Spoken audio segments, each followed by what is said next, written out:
Hi, my name is Vince, and today I'm going to teach you how to paint drapery.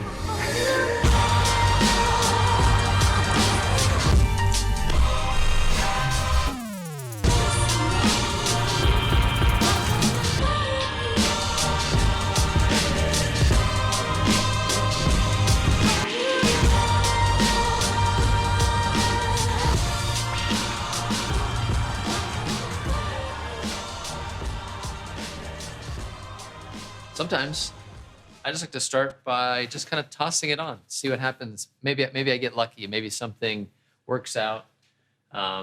Maybe something interesting happens whenever I work with drapery. One of the things that I wanted to do by just tossing that out there is let you see the difference in this cloth to this cloth to this cloth. What I've done with these two, the blue and the gray, is I've doubled them up. I folded them over a time or two to give them an extra stiffness. You can see how some of the folds here, they don't really hold. They fall apart. If I want to sculpt it, I'm not going to be very successful. And I've also got a lot of weird fluid, and I know we're talking about drapery, but it's a little too fluid. I'd prefer kind of chunkier planes of color that I can think about that actually helps me create better product. All right, so I just threw this one on there so you could see what happens when I don't use it folded over many times. All right, we're gonna ditch this one. So between these two, like I said, as you can see, folded over multiple times, very thick. But once I lay it down and start playing with it, it holds some space. And in doing that, I can begin to sculpt it when I see something that I like. Another thought when it comes to drapery is utilize the space to your advantage. And what I mean by that is we know we're trying to describe space, something that kind of goes back into space. Well, let the drapery tell part of that story by bringing it around here, maybe having it turn and come in your direction. Because when we get down and we're looking at the still life, we see the drapery travel around and travel toward us. And so when we begin describing those shapes, we see movement coming toward us, volumes coming toward us. And that makes a big difference in creating space in a painting that has drapery in it or fabric. So you can kind of see what I mean by that as I build it this way. We've got a lot of space, a lot of chunky, beautiful things going on here. Great to work from. Conversely, if we don't think about building it that way, and we just lay it out, maybe fold it one time, we could do it, fold it a time or two again. And yeah, we might get something here, but it's just very different. And it can be flat if we just do things like this. There's different ways that you can engage this process. So I'm going to go back to building it in a way that we're going to utilize the space. So that kind of comes at us. So we create some interesting volumes. And while I'm doing that, I'm just slowly looking. I'm trying to see if something speaks to me. I pick it up, shake it around a little bit. And again, with the extra layers underneath, but folded on top of itself, it kind of holds together and also gives kind of more volume. I can actually move it. It's like it's really it's almost stiff with like starch, but I know that I didn't iron these. I'm not really good at ironing. So from here, I'm going to build the final drapery that we're going to begin to work from.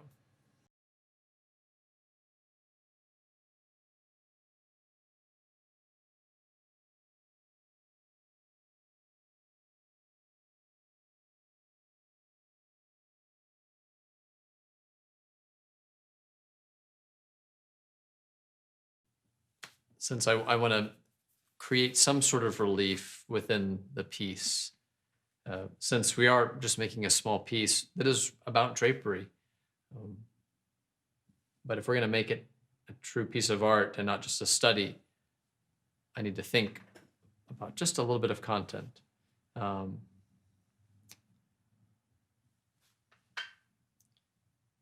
And I can start to think about how I want to frame this piece. I like this, but I need to do just a little more marble.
Are we going right now? Mm-hmm. Okay.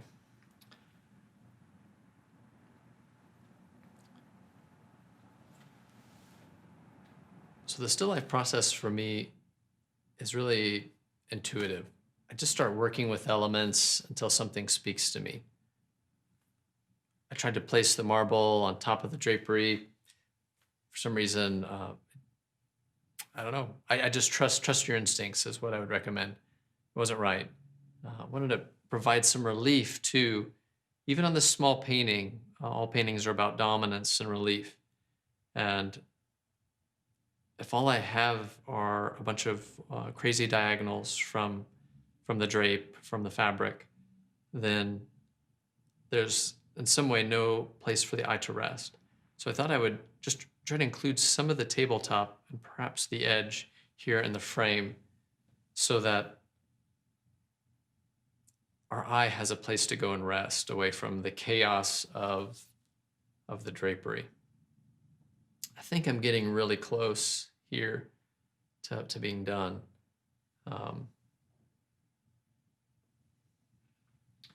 Sometimes at this point, I'll look down a little lower and see if a lower vantage point is a little more interesting. And I do think I like that just slightly more because I do want to feel like we're moving into space.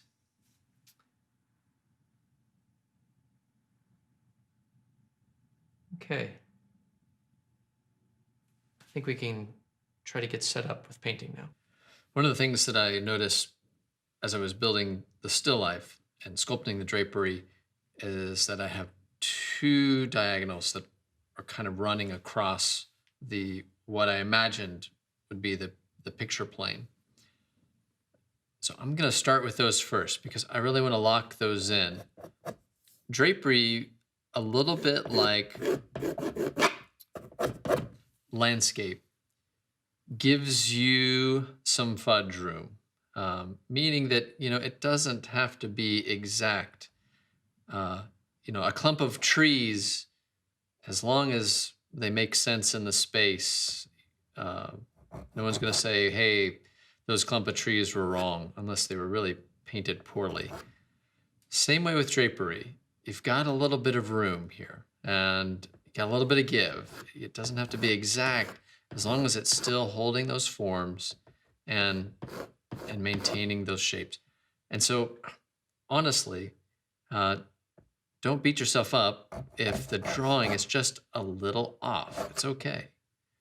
You're going to keep working at it. If something is really wrong, you can go over it again, you know. And even as I work on this piece, I'm keeping a really loose feel, even as I'm drawing. I realize I'm not going to get some things right, and that's okay. Everything's fixable. I can go back over it again. I can adjust some things here. So I mentioned this one long diagonal here. The other diagonal is the edge of this drapery, which does begin to turn away, but that's okay. The overall length touches on the highest point before this kind of falls away.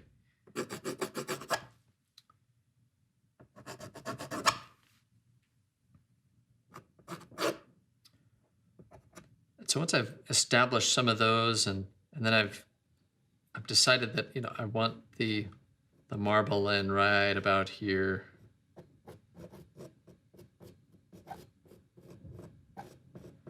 Means I've got some elements in that I can begin basing the rest of the drawing off of. I'm gonna do a really simple outline where it's just a guide, helps guide me when I begin applying paint. There's the edge of my table here. I do want to describe that. Has a slight curve to it. This is one of those things where maybe that would make sense to make a curve. Maybe it gives it a little bit more motion. I think it does. You could also just take it straight if you really wanted to. I'm going to give it just a little bit of motion. Give it a slight curve. I want to make sure that it looks like I intended to give it a curve. One of the worst things you can do is do it halfway and then it end up looking undecided.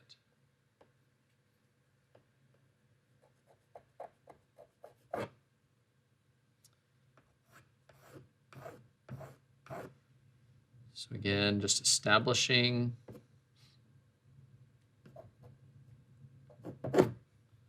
some of these bigger shapes.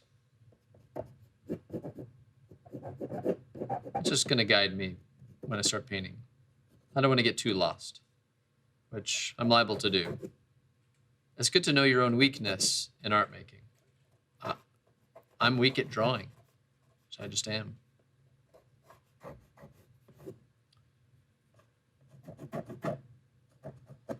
And if you know that, that's okay. You work with it. You can use grid systems. You can use a projector. There are many ways to get around drawing. It's still valuable to learn how to do it well. But at times, if you just want to get to painting, you can. Again, don't beat yourself up if you're like, oh, I just can't draw this right. There's drawing aids. There's drawing aids out there. Don't be afraid to use them. I am not afraid to use them when I know I need them.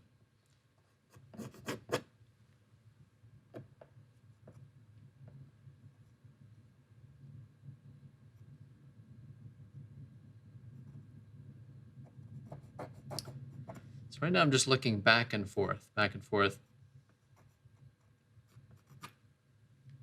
Discovered my diagonal might be a little amiss. So I'm trying to decide, even right now, if I want to alter the drawing just slightly, even though it's not what I see, to play up that line. There could be consequences. I think I'm gonna set it off just a tad. See what happens. And each time you make a piece, one of the great things about painting is you don't have to paint exactly what you see. but you, at least with representational work, have to bring it to a place where people know what you're doing and can see and can tell what's happening in space. That's the most important part. So, I do have some basic shapes outlined here. I kind of know where I'm going if I want to start laying down some paint.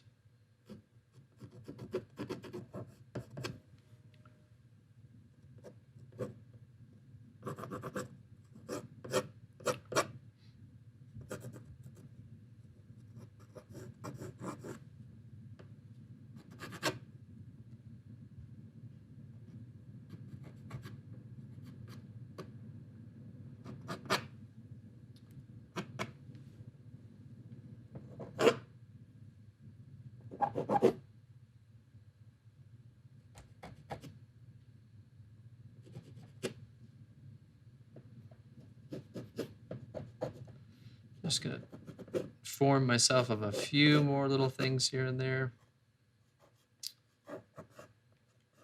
And then we're gonna get started.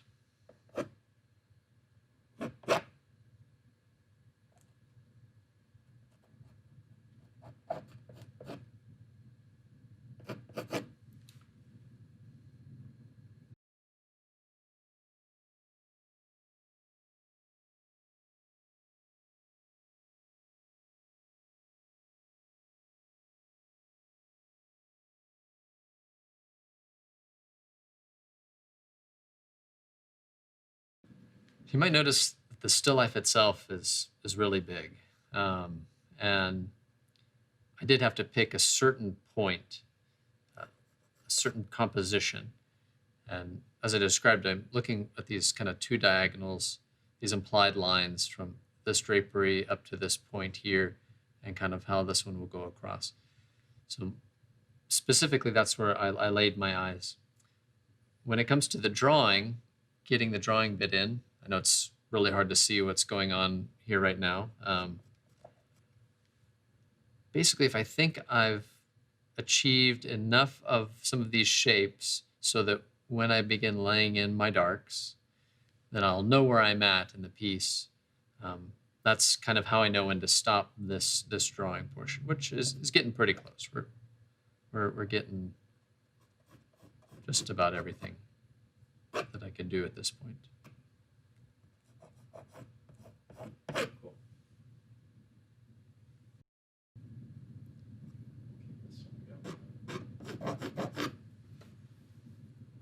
Okay, I think we're ready for some paint. One of the most important things in any painting or drawing is starting with the darkest portion, laying in a black that will serve as a key point in the rest of the piece, where you can always come back to and judge your values against that black. And that's where I'm going to start. I'm going to look for some of the darkest areas and lay those in first. That will also help me to see more. I'll be able to see more of the composition. Again, I expect to make drawing changes as I go, because I know I didn't do it right, and that's okay. So as I go, as I start laying in these darks, I'll be able to see some of the major forms, as well as establish that key point of this is the darkest part of the painting. Everything else must be lighter, and it's just a matter of to what degree lighter is it than the darkest point. And we're going to begin.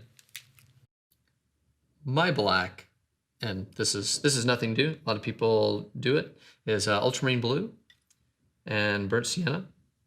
And I like to do about a 1-to-1 mixture, so I'm going to leave a little bit of that blue there.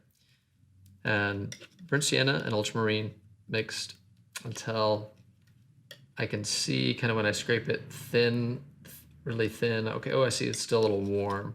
So I'll pull in a little more of the blue.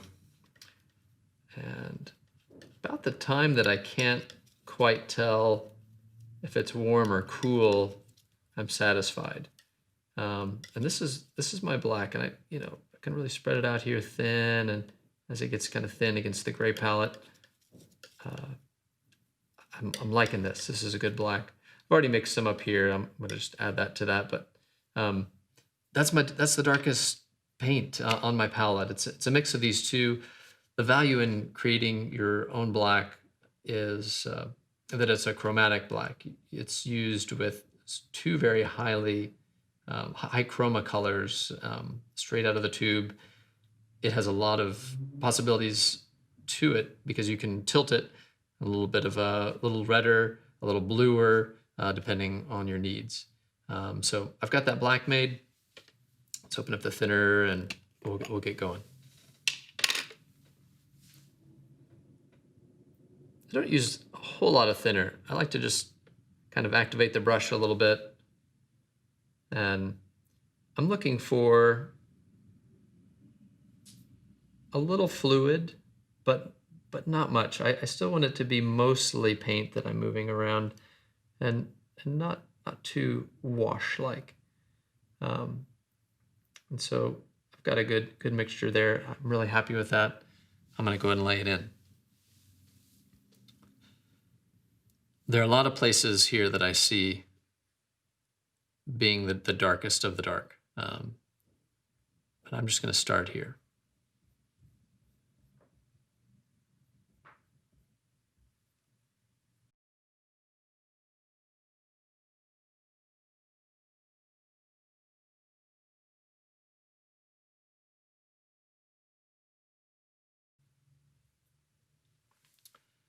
All right, still filling in the darkest areas that my eye can see right now.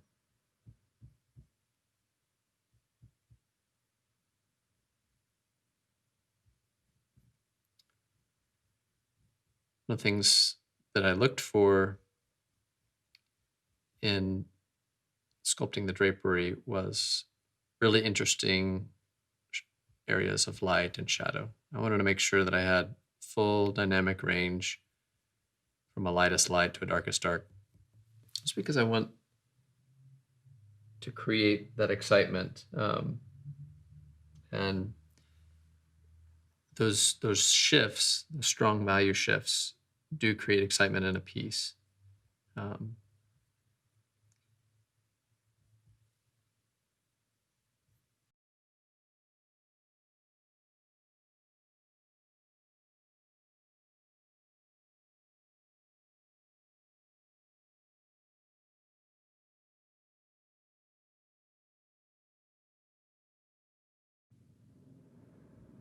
And my eye just roves around looking for those dark areas. And the more that I have them here and there, those are just extra places that when I begin putting in these other values as I go, I'm able to see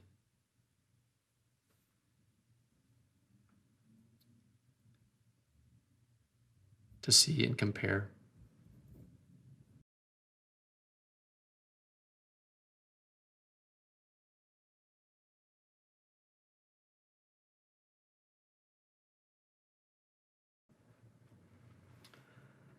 So at this point, after looking around, I've captured everything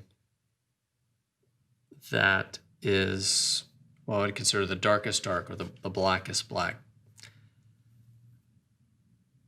I'm going to move a little lighter in value.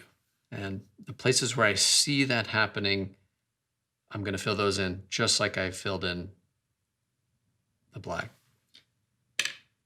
One thing I like to do is I like to have a couple of different brushes. Since I don't use, sort of uncommon, I don't use a mineral spirits to clean my brushes as I go. I usually just wipe them out. So I like to have a dark value brush, a light value brush, and kind of a mid-range value brush. So I'm going to pull out another brush and begin working in some values that are a little lighter than my darkest dark. Nice thing is I already have a pile of my black here, so I can pull some of it in. It's in the blue fabric. There's a gray fabric, there's a blue fabric. It's in the area of with the blue that I see some pretty strong darks, but I can barely make out that they have kind of a blue tinge to them. I'm going to pull in a little bit of white, just a tad. Pull in some more blue into my black. And I can compare right on my palette that dark blue. This is how it looks comparatively to my black. I can see each of these and say, okay, I think that's about the shift that I'm seeing occur. I might get just a little bit more blue in here. And then I'm going to begin laying in that next place. And even still, right now, I can see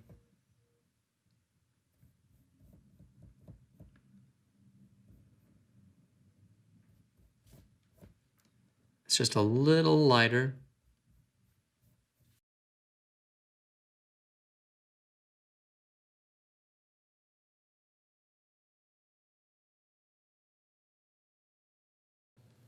So I'm continuing to move around, looking for that next darkest dark portion described. It's just a little lighter than the black.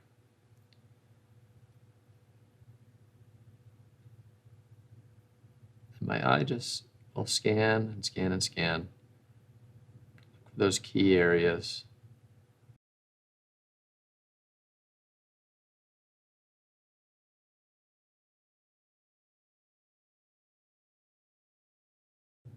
That are still quite dark, just not quite the same as the black.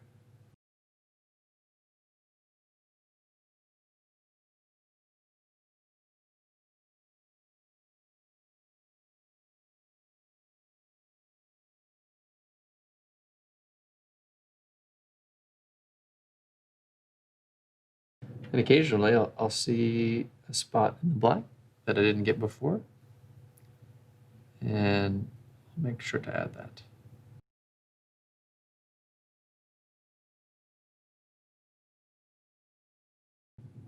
Okay, again, I'm going to work my way lighter.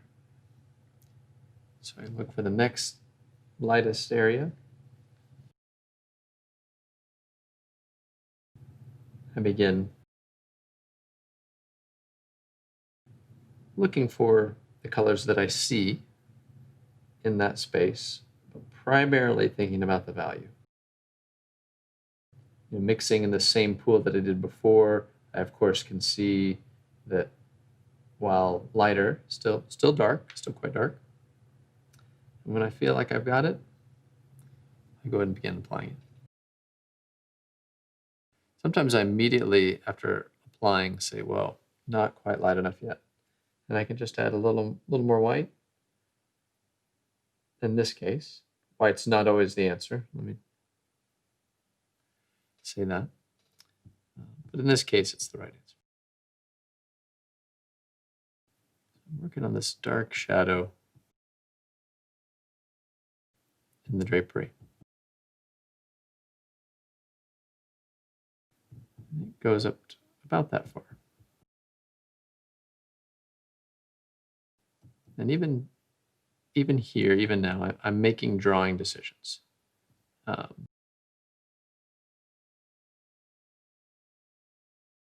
Maybe even saying, whoa, that was way off, and adjusting.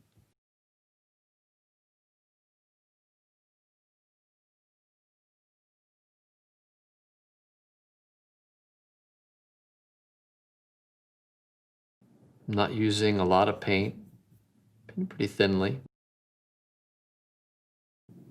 I'm not one to use a lot of paint anyway, but once I got something good, I like to go with it. All right, I'm going to take the next step with the gray as well. So I have some gray mixed already, some white, and my mixed black. I'm going to pull a little bit of that gray, a little bit of the white. Not much. I can feel as I'm pulling the paint, it's not quite as viscous as I would like. So I'll dip in just a little thinner. Not much. Okay, much smoother now. I'm going to go ahead and add a little more paint to this. And then begin applying it.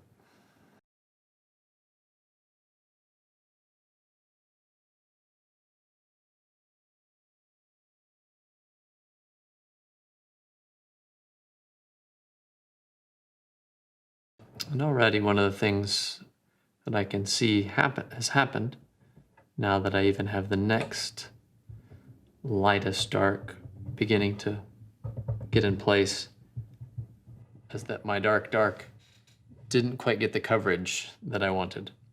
So I can see the ground layer, which is this wash that I'm beginning to work on, is not dark enough, and that's really important because I'm going to keep coming back to that. So I dip back into my black, and I go in because we really need to be. This needs to be dark. If I'm comparing everything else to it, it's critical that it is a true black and that it's not ending up just looking like a wash.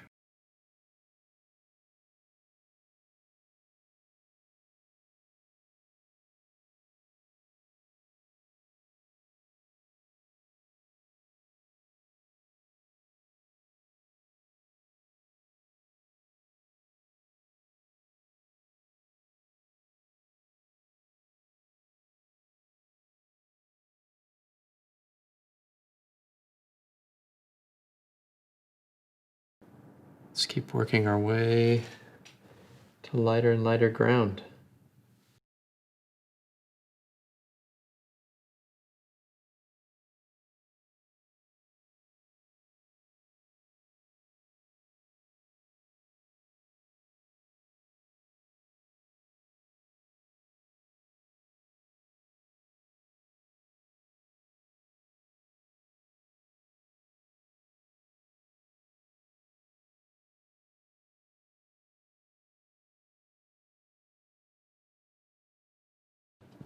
Doing my best as I bump up against these dark blacks to truly mix in next to them, mix in next to the color there, and not leave any edges exposed. Those are space stealers, even in these early stages. If you leave those unfilled, it just comes back to giving you trouble later. And you're like, why is this not working? It's because there's some things that aren't quite described in key areas around edges.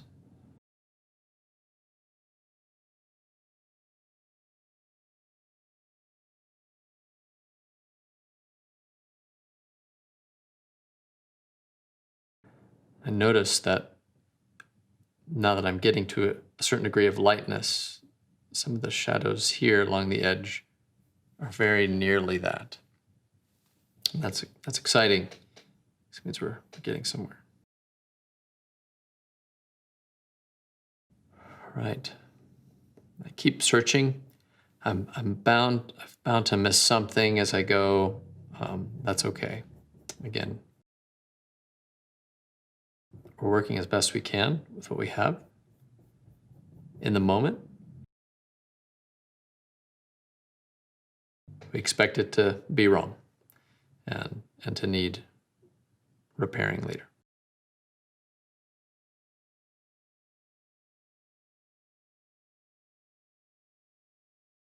Challenge is to try to work quickly and intuitively. All right, next step is a bit of a departure. Is the ground actually has probably the next darkest point. And this is going to change colors just slightly. And again, I'm going to go ahead and get another brush. That'll be my warm mid-range value.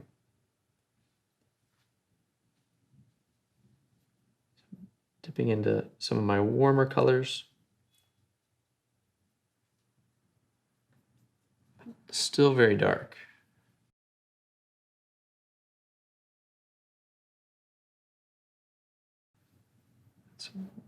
bit of raw umber. I'm not afraid to come over here and pull in some of my mixed black. And then, since those are cast shadows on this surface,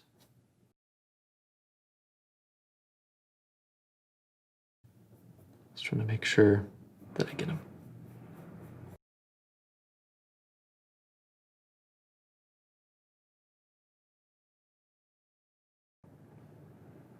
Two, the front edge of this table is also quite dark. And it's slightly warmer than the cool fabrics that I have, this gray and this blue. I'm just coming around.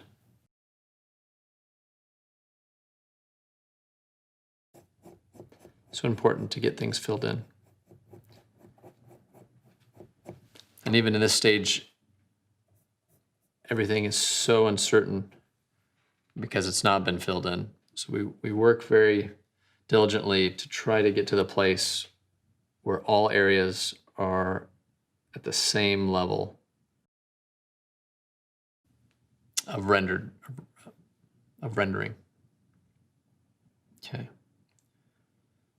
Looking great. Take the next step, a little bit lighter, into the blue fabric.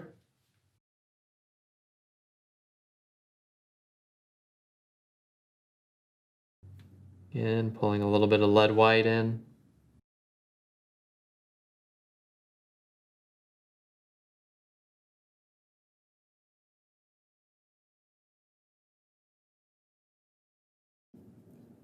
These values are still relatively dark. Certainly they're getting lighter and lighter as we go.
My eye roves and roves and roves throughout the piece.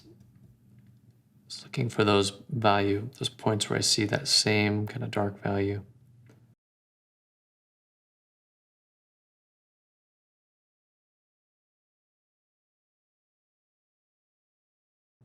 Taking the next step, bringing up just a little lighter yet again. And here is where we're going to start to fill in some bigger areas. Now, one of the things I like to do as I look at what I'm painting is close one eye and unfocus the other. Some people also say squinting. And what that helps me do, and what that can help you do, is see the information that's truly important. There's a lot of little details that we can chase after and get lost. But if we work at the things that are really important, we're going to succeed. So there's a huge, this is almost all the same value, this big area here. So it'll be a lot that I'm filling in at once.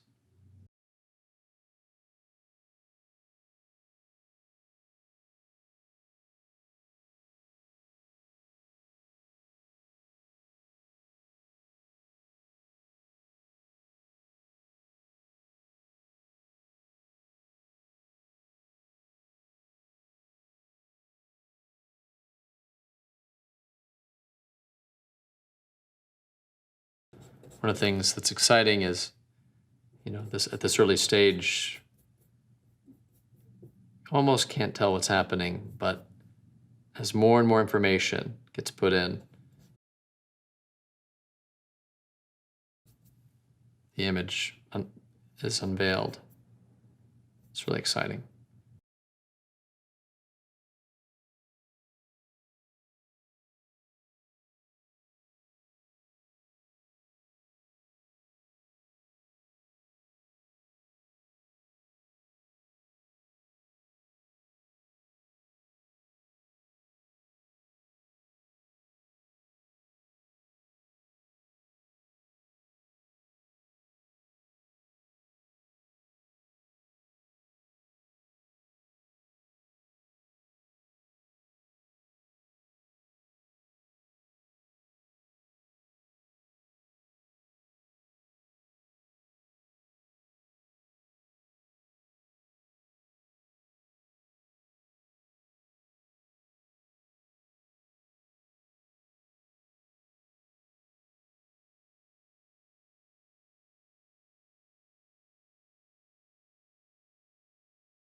Sometimes I put down a color and realize its value is still too dark, and I need to bring it up some in order for it to work in space. And I'll stop short. Sometimes I don't know until I put it down. So there's safe ways to easily set something down, see if it's working, come back over it without ending up with mud that you have to paint back over. Just putting a little stroke down can sometimes key you in as to what value you have going on.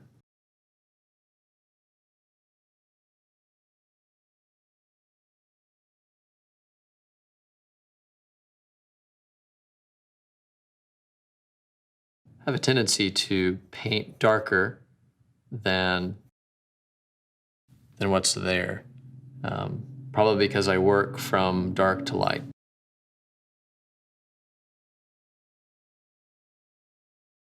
Again, know your tendencies, know your weaknesses, so that you can take those into account when painting.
Getting to a place with the gray fabric where, because the local value of the gray fabric is darker than the blue fabric, And local value is just its innate value.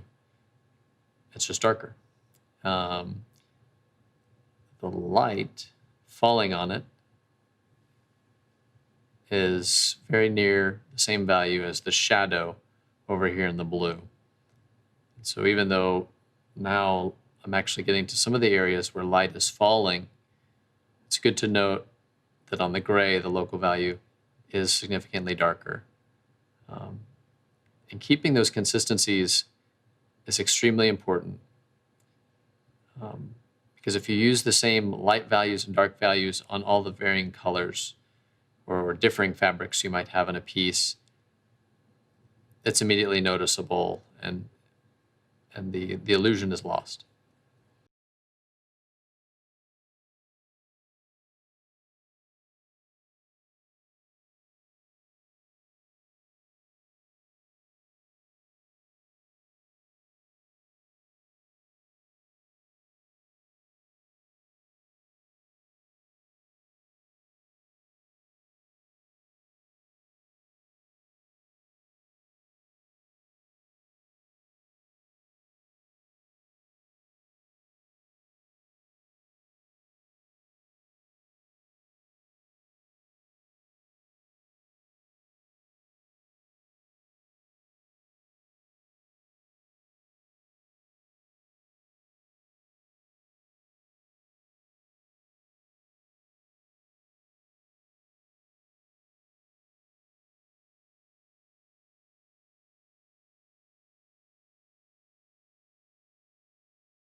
So when it comes to drawing at this point, I'm primarily just looking at shapes. What are some shapes that I see in the area here below this particular fold of the fabric? And I can see that's a little darker. And there's a triangle that comes to about this length. And so I'm just going to try to fill that in.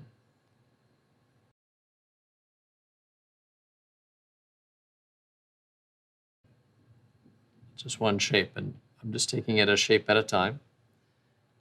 If I look next to it, I see a little change. Gets just a tad lighter because the fold moves in space. It bends, catches the light in a different way.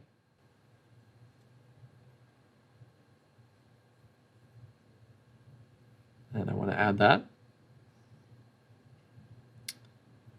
Comes a little farther than I did in my drawing.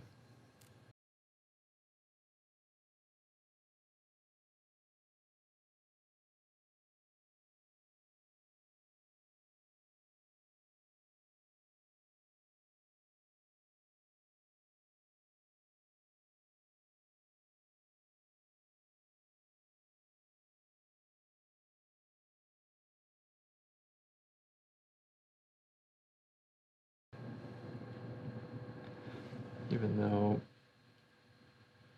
it's a little ahead of time, I don't want to leave some of these areas unpainted since I'm very close.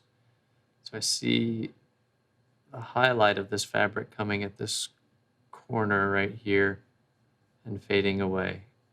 In the same way, that was those shapes that I'm talking about. I suddenly see a shape, and I know that this is an important part to tell me that the fabric is coming toward me, coming toward the viewer.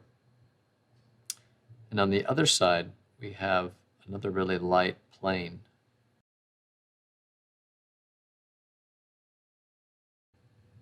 And because of its angle to our light source, it's actually a little lighter than the other side. An important thing to note about painting drapery is to think about it in terms of 3 dimensions. Watch where each of these planes go. We're going to do more of that a little later when we start rendering more precisely. You're going to see how important it is to think about where it's actually going in space, and we're going to use our brush strokes to tell about that. I'm kind of doing that here and there, using the way the brush works to begin to allow pieces to start to move forward, and that's done through using contoured strokes. Promise more to come on that as we get further into this piece. Again, right after that piece, I saw this little shape. I saw another opportunity to drop in this one here right next to it. And thus finish our work here. Drawing wise, you can see that I talked about some of these edges that are just kind of sticking out and not quite finished. And yeah, those are stealing our space right now.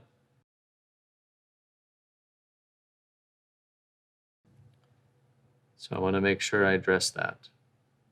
They are darker because the fabric's rolling underneath. I just need to get something there.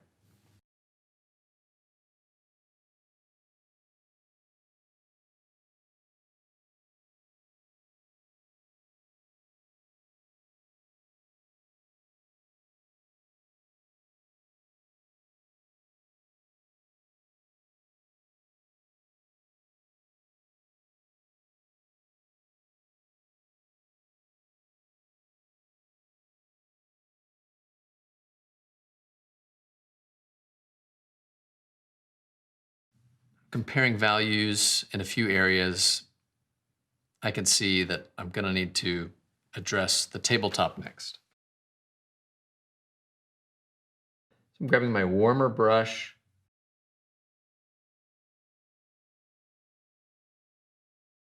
Mixing a little more in here. The thing to think about is oftentimes we try to put too much color into what we see. It's really easy to do. We see a blue fabric and we say, I need to use my blue tube of paint. Well, there's certainly truth to that. I'm using my ultramarine blue. If we're not careful, it ends up being too high chroma because we have too much just straight tube paint, one tube being put into a certain area. And when that happens, again, we lose space. We lose the illusion because life is a lot more low chroma.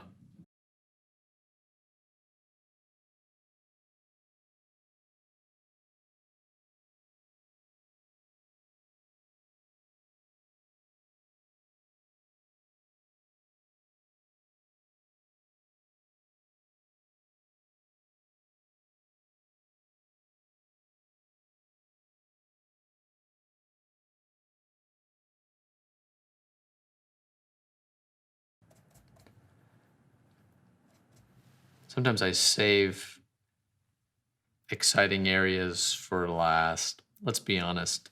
The marble is going to be really exciting to paint. Nice glint of light.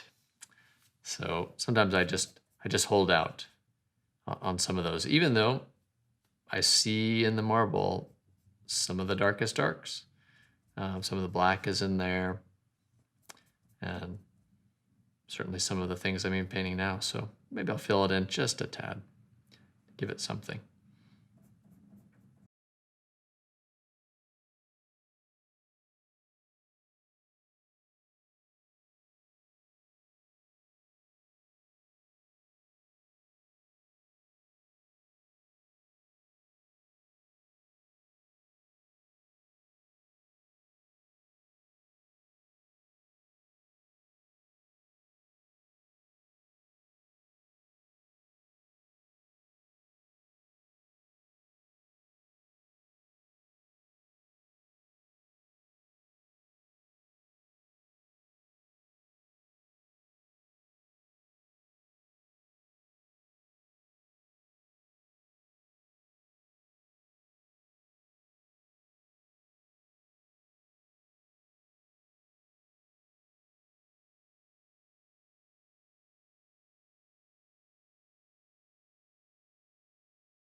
some of these areas that just need to be filled in. I want to make sure that I'm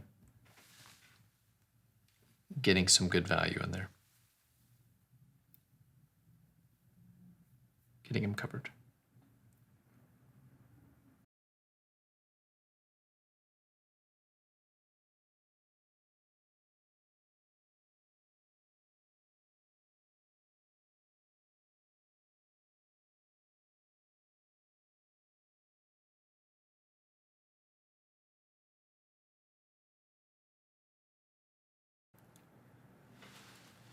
We're going to move to the lighter values of the blue fabric.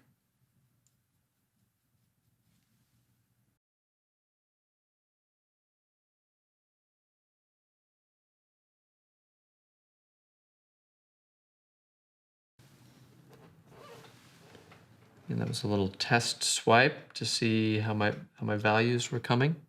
Not light enough yet. Adding more white.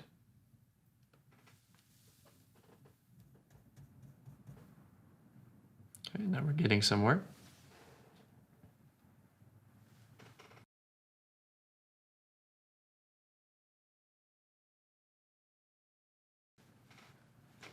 It's one of the hazards there of not cleaning out your brush. Sometimes you have some leftover that gets caught.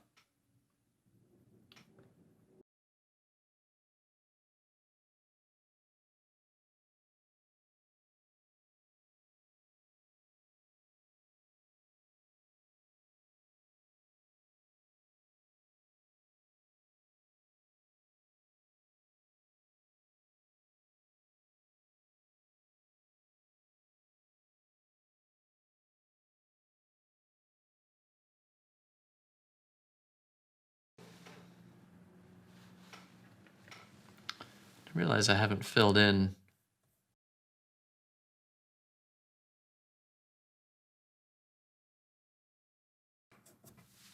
this back area yet.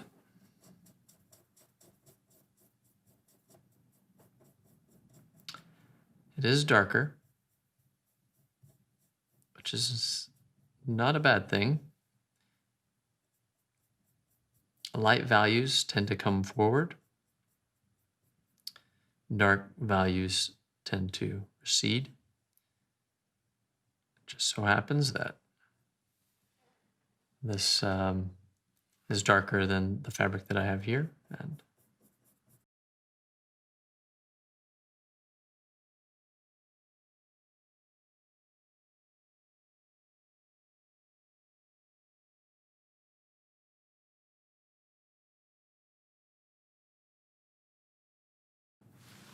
important to fill it all in.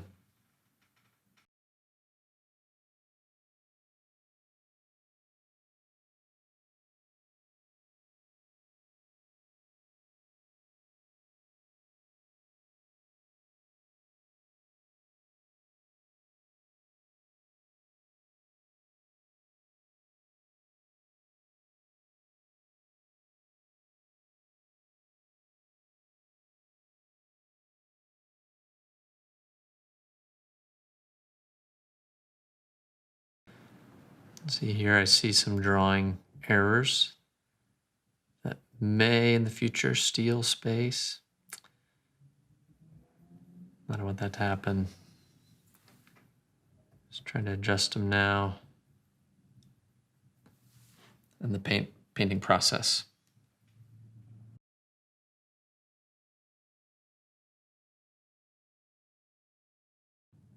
There are some passages of the painting that I know I will be wrestling through. Some of it won't work immediately. Sometimes it does, but then other times areas you're working on don't quite work and requires some wrestling. We're not seeing that just yet, partially because we're not anywhere near done. You don't have to think about it too much.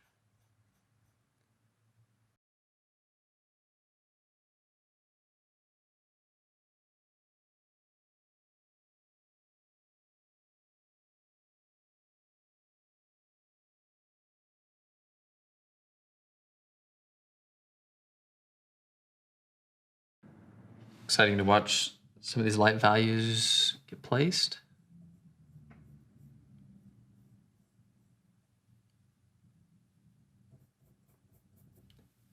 I'm still thinking kind of about my diagonal, my two diagonals, and how that's creating interest and the eye moving across the page. I don't want to lose that. So if I need to, I can move some of these edges just slightly.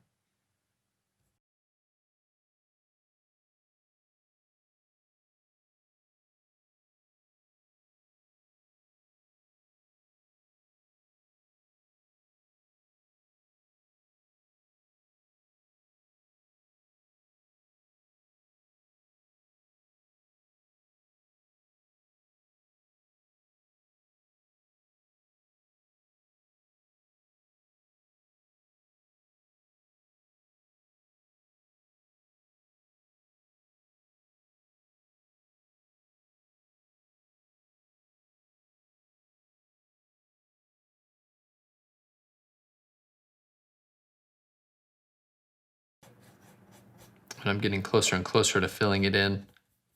Sometimes I get a little ahead of myself and I'll just see the light value that I'm working on and immediately go after it, even though it's not technically in the right order.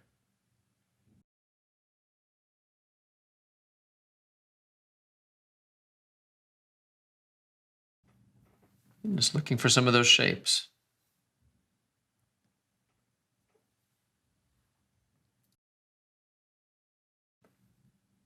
Talk a little more about the topography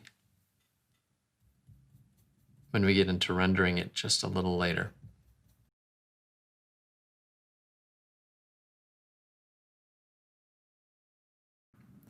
Working my way there.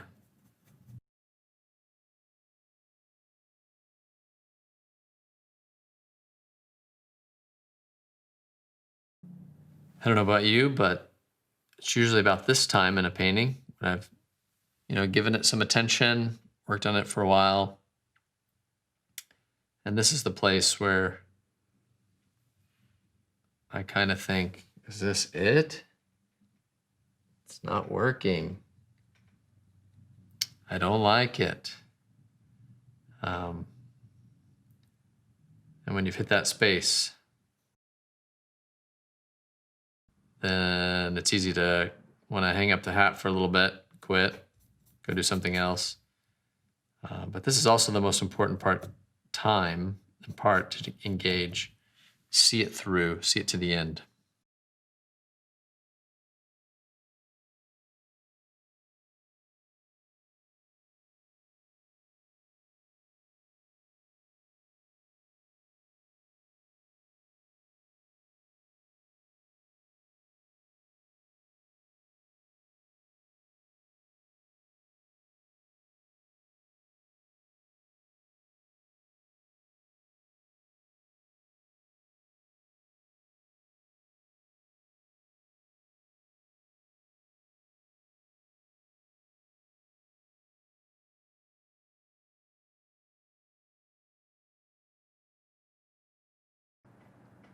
So I just discovered a big drawing error.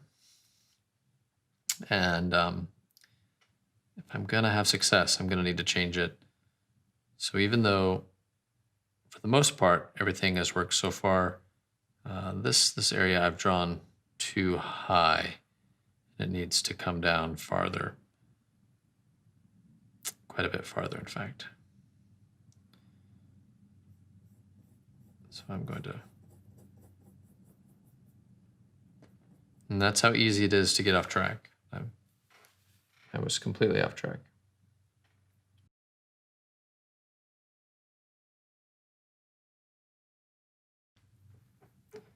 And as I said before, with drapery, you do have some wiggle room. It doesn't have to be exact, but at some point, you do have to know, it has to be close enough for it to really work.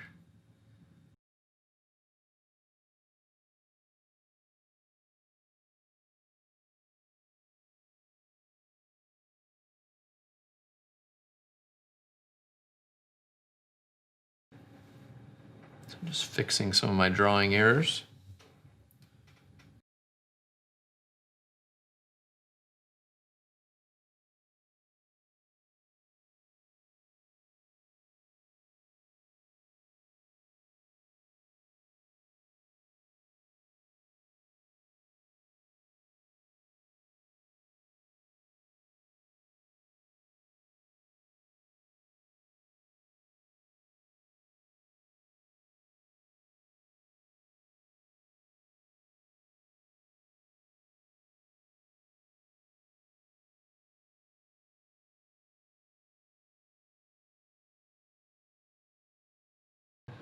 So far, I've remained really subdued. I do see more color, especially in the blue fabric. I see some higher chroma in some of the blues than what I've put down. And as we work toward the next layer and our refinement, I'm going to address all of those. But right now, gotta get it filled in so we can really see where we're at. Right now, I just have no idea where I'm at.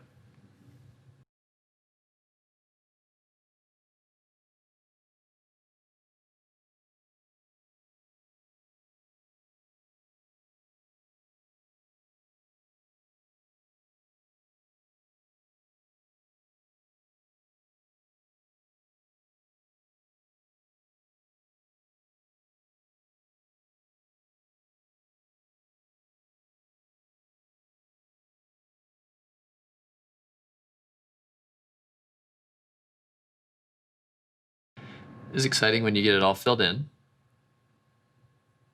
because then you can really begin looking at it and determining what needs attention. If step one was filling it all in, step two will be critically looking at the various areas of the piece and asking, okay, which parts need attention?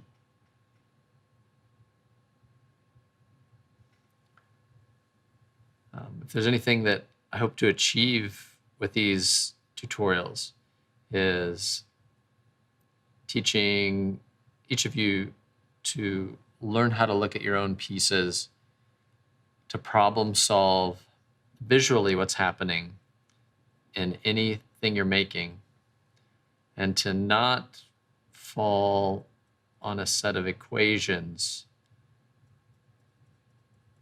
to create.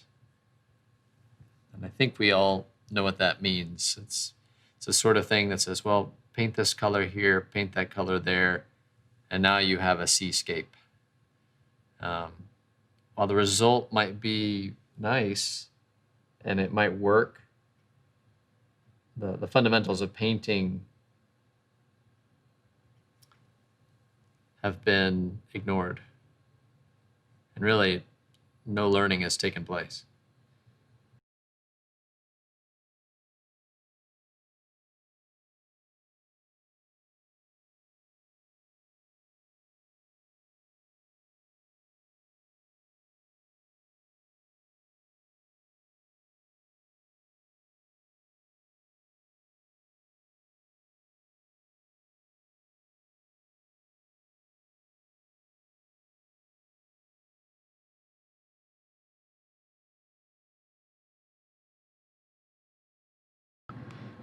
Okay, so I've got some areas that got to be filled in, and that's really what I'm looking at. I'm saying, okay, where do I still have some of my ground layer showing through? Let's get it filled in.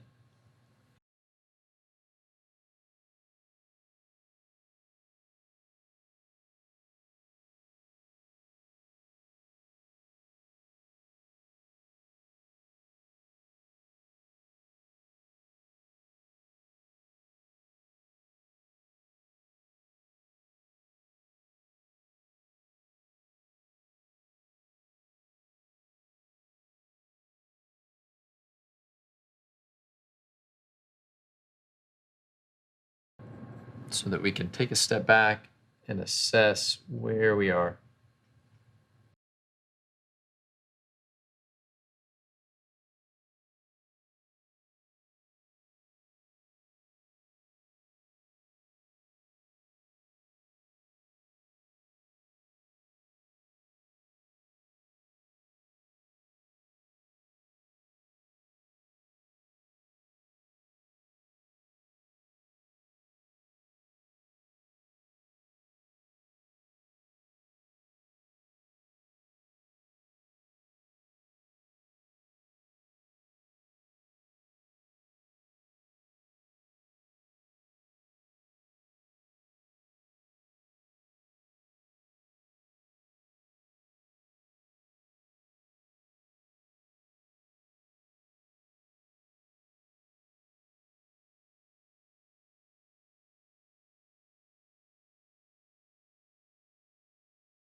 Still just covering.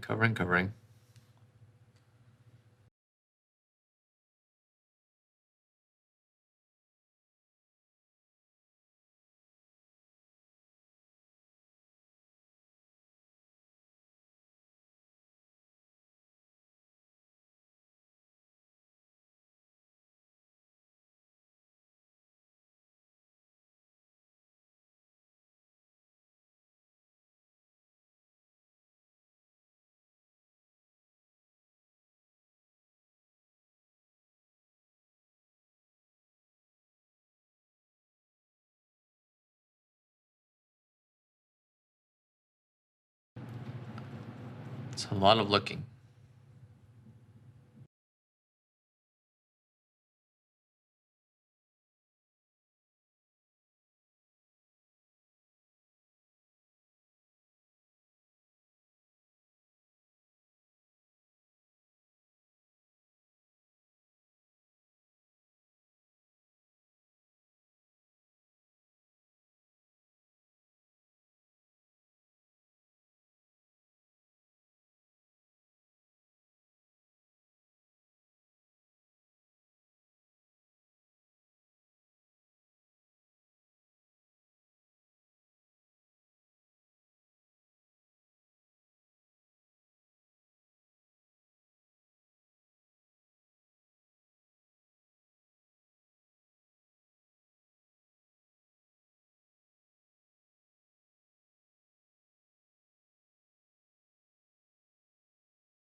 Okay.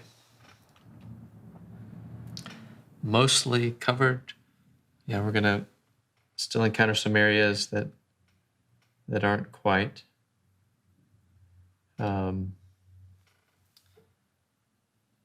Oops. See what happens? Sometimes think you've got it ready and you don't. It's way off.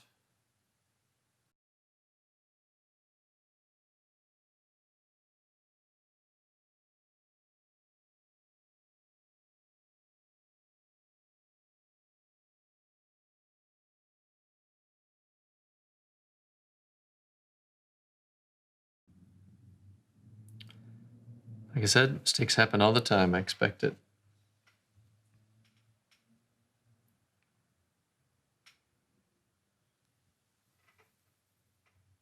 Just try not to get disheartened when they do. And with oil color, there's always another layer to put on.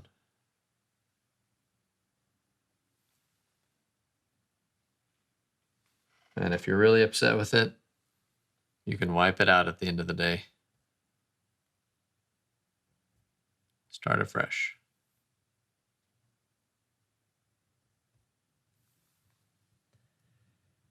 Okay. Just a little more. Some of these spaces just need to be a bit darker.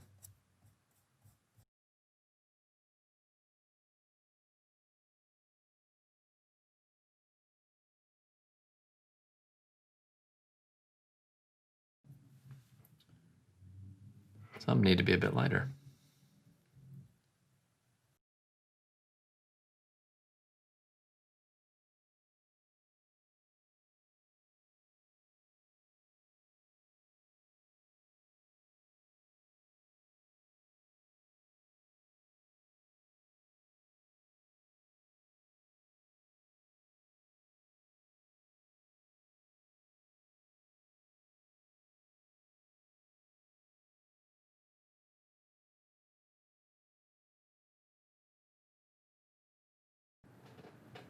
And before we really tear into the drapery, because now we're at a point, everything's been filled in. It's the initial layer, the initial block in has occurred, and we don't need fix some of the drawing issues, some of the ones that were maybe less important, we cast aside and roll with it. You know, there's some things that are off here, and that's okay. So don't get hung up if you find little parts of your painting, especially when it comes to fabric folds, that are just a little bit off. A lot of times, if the rest of your drawing is okay, whether a fold is longer here, fatter there, is not the end of the world.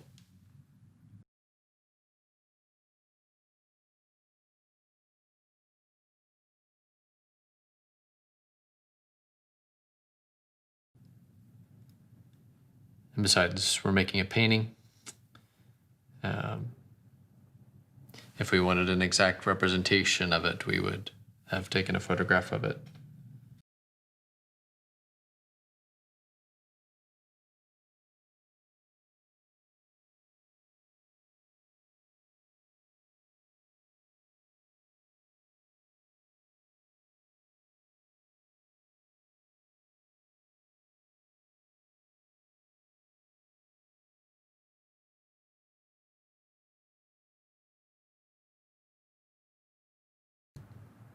Just repairing this area a little bit. I noticed while dark, I can still see some light areas back there, and lighter than black, I should say. So I wanted to describe them, just hint at them.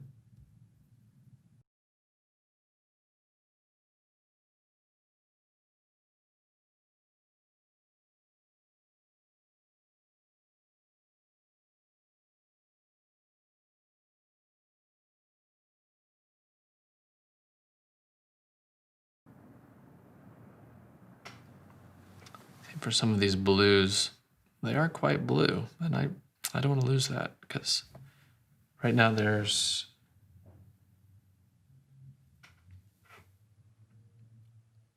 quite a bit of same color going on in this piece. And while it is pretty much the color I see, again, we're making a painting, so we want to find these exciting, rich little spaces that are hidden with chroma, and pull those out because they're exciting.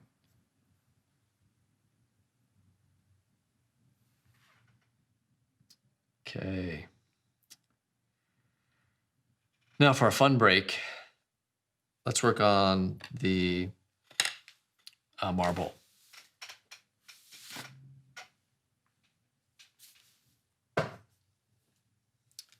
Totally switch gears. We've been trying to describe flowing fabric, and now we've got the texture of glass. This really hard, super reflective, transparent orb.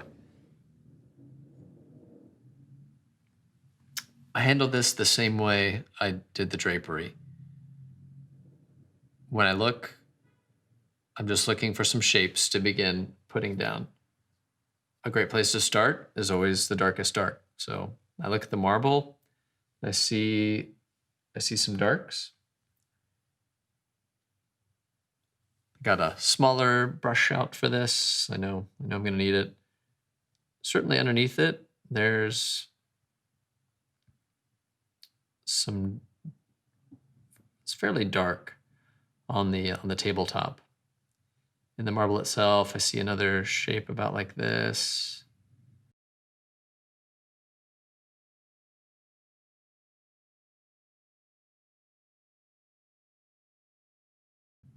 It's a little dark too.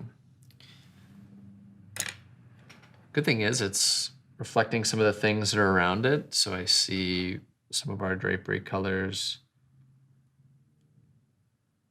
coming in down here. So I've got the drapery brush from earlier. I'm just going to use some of the color that's already on it. In keeping with some of the same effects and organization, I should say, organization of the brushes. Do the same thing with the small brush. I'll have an area for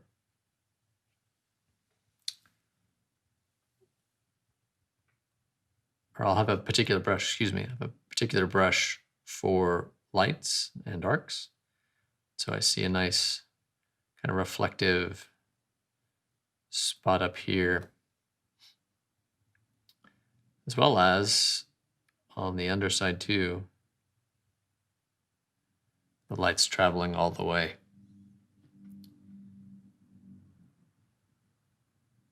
There's a couple more things I'd like to describe. One is the tabletop is just slightly reflective. And that's actually going to be really important. Tell us about the marble, where it sits, where it's actually sitting. So we're just going to kind of mix in a little bit of that light there. At the same time, there is kind of a bluish dark that is coming around here, shadow that's being cast around the edges. But inside the center of the shadow, it's fairly clear.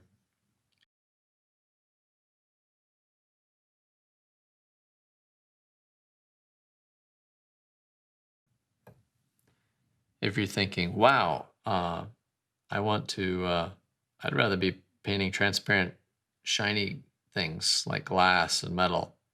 Well, you're in luck. We're going to produce some more videos in the future where we go over very similarly to what we've done here.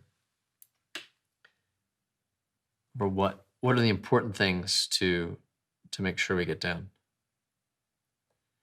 Softening out the shadow underneath here with my tabletop color brush. And one of the things that I see happening is a lost edge here. So you can't really see where the marble begins and the table is. And those things are okay. And I want to encourage you to embrace those, even though like, but I can no longer see the circle. Don't be afraid of that. Because remember, unfocusing your eyes and looking for the important parts of what you're creating. And when I do that, there's very little detail that I can make out in this marble.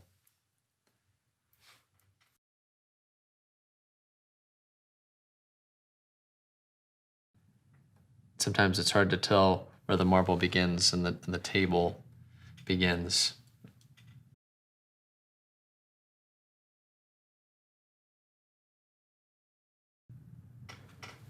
Just trust me and embrace that.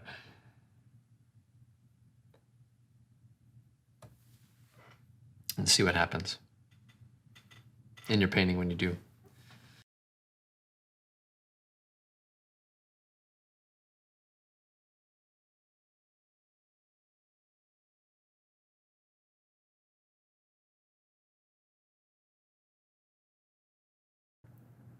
Just searching for that information. Visual information in this piece, this little marble. What do I see? What's happening?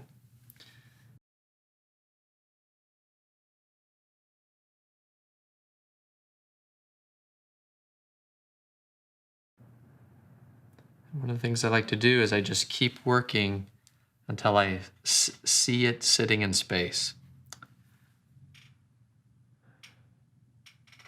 Once I feel like it's working, when I unfocus my eyes and look at my painting and I see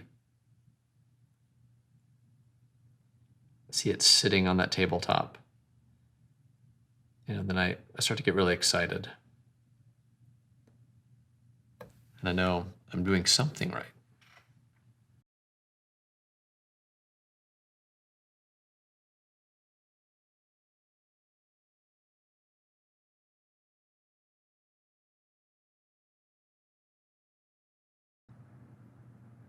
And we don't want to get too much detail on this, but it's hard not to get too much on it.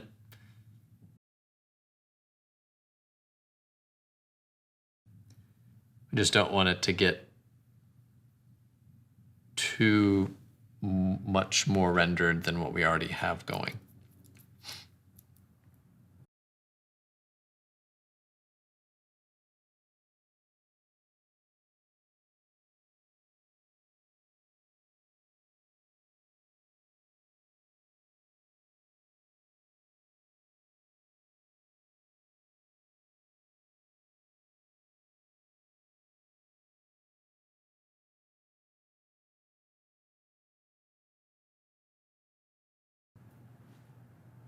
And this is a cat's eye marble.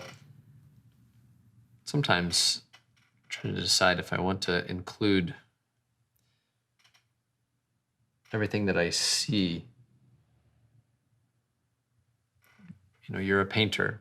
And so sometimes it's the important information that you want to capture and not every single detail. And maybe you want to exaggerate some details. And in this case, I think the marble being a focal point in the piece, I want to exaggerate some of the red I see in the cat's eye, even though it's really subtle. But I think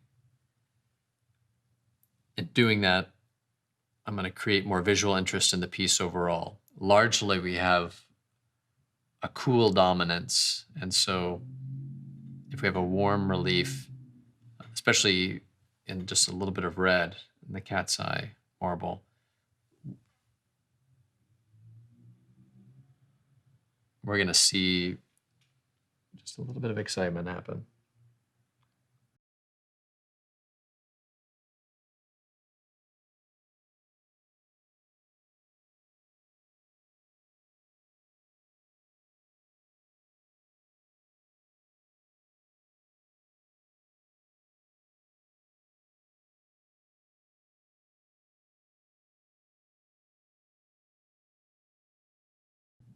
I like it so far.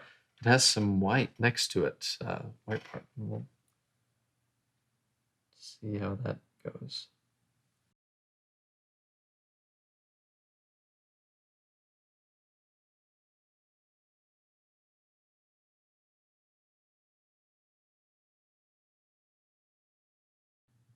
And no different from anything else I've done. I'm just paying close attention to the shapes I see. In some ways, I'm not even thinking about it as a marble or a circle or sphere that I'm putting down, but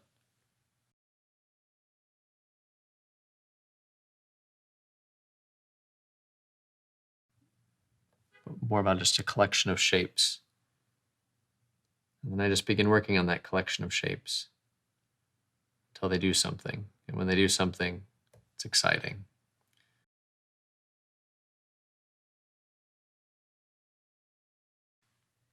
So there's times in a painting where I like to leave those moments for times such as these, when maybe I'm about halfway through, and just like anything, it's not quite rewarding yet. I haven't achieved what I hope to in the piece, and I know more is coming. But it's nice to have a bit of a reprieve to get something completed that you really love. Helps you keep going on if you have to slog through some areas to make it work.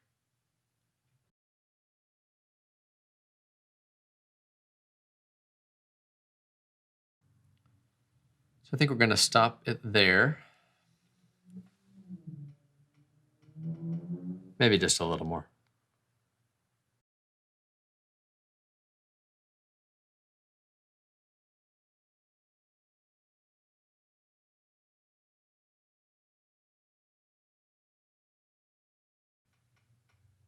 Sometimes you're a little more is not the right answer. So I'm going to knock that down a little bit. Didn't like what I did.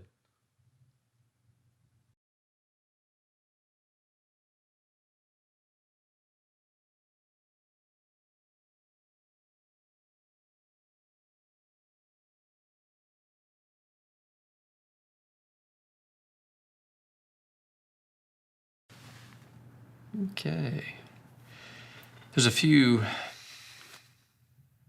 chips on the edge of the table that I want to put in. And these are small details, but I think after I do this, the tabletop will be done, and I won't have to really address it again, I don't think. But I won't really know that until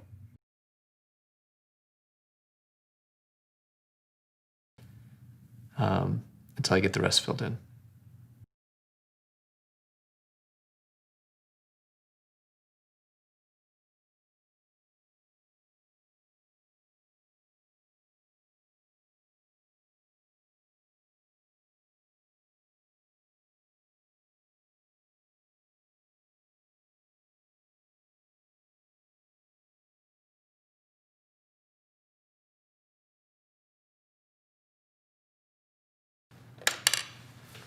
From there, everything has paint on it, just about. You know, there's some edges that I haven't quite dealt with, but everything's been filled in. Now I can really look critically at what I've made and ask myself, what's working, what's not working, what's sort of working. Right now, I like the marble, I like the tabletop. I like some portions here in the drapery. Those folds are working, kind of. They've got issues, but they're working. The biggest problem here is this fabric for me. That's oftentimes where I'll start, is begin addressing that. So anytime I'm looking critically at a piece, I'm asking myself, okay, what does it need? And almost always when it's not working, it's just because I've missed a few details that the painting really needs. So I'll take a look and say, all right, I'm missing the dark line down here that is showing how the drapery is folding around and under. It's some shadow that's happening as it folds around. So I will address that first.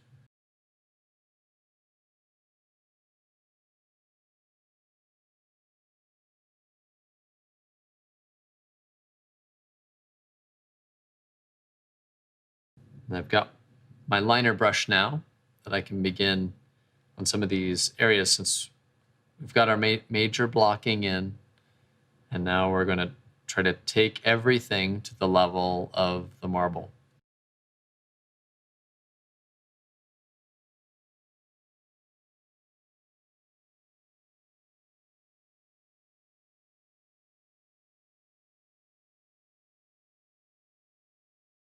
One thing that can happen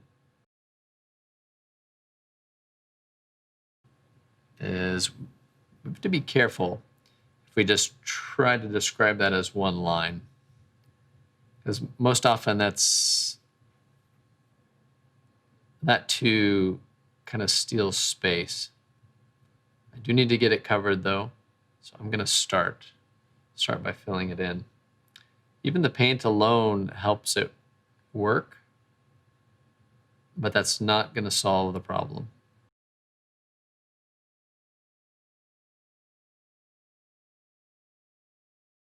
But you can see how just covering up that edge has already changed how that sits on the table. So many times that's a key. Edges and how one part moves into the next determines the success of a piece or the failure of a piece. And so keep looking oftentimes at those edges and seeing.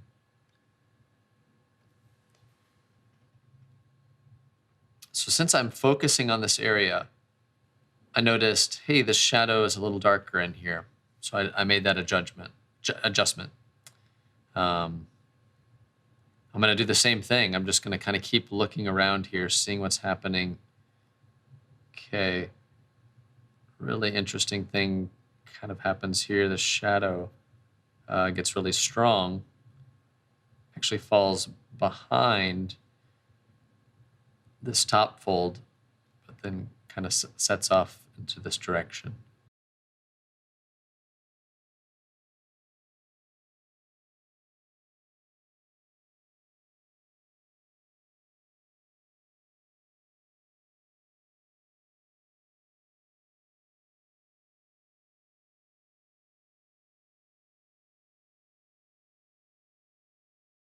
Now I've discovered something that I don't really like about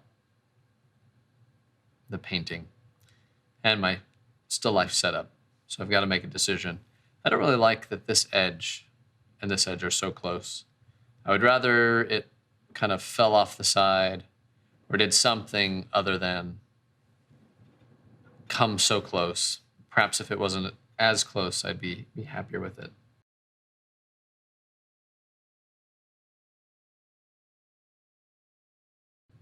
So I can try a few things. This is another intuition gut check. What happens if I carry it down a little farther? I don't know. Let's find out. Sometimes I can cover it up with my thumb and I can imagine, what if this actually covered up and hung down? I can use a finger to see what it might look like. And this is where we're getting into the arena of invention. And watch out.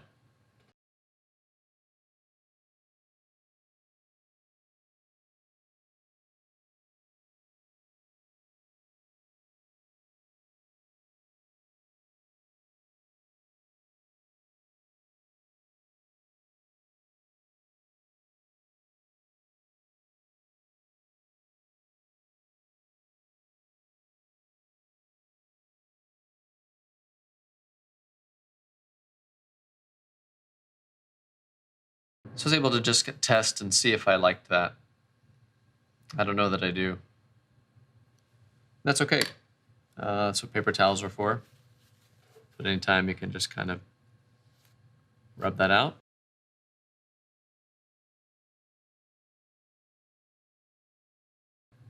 Go back in with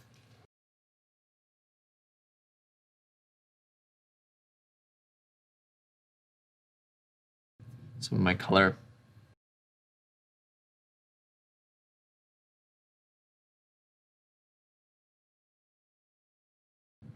Other times, I might consider carrying the tabletop across more. Maybe that would, if the tabletop actually touched this edge, would that do anything?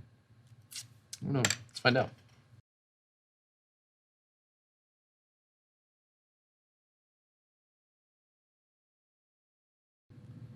I'm just rubbing it away. I can almost imagine. I don't know if I like that either. Well, go with what's there, I guess.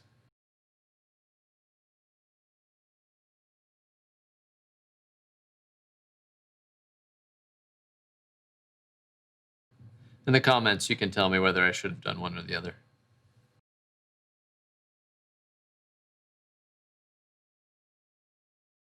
Or onward.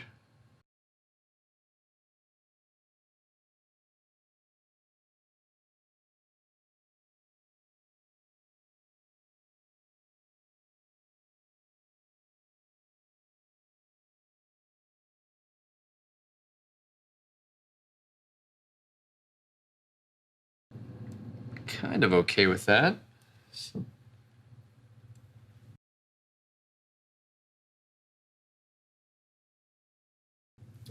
I'm gonna just make a little bit of a cast shadow, but make it significantly warmer. I think I'm all right with that.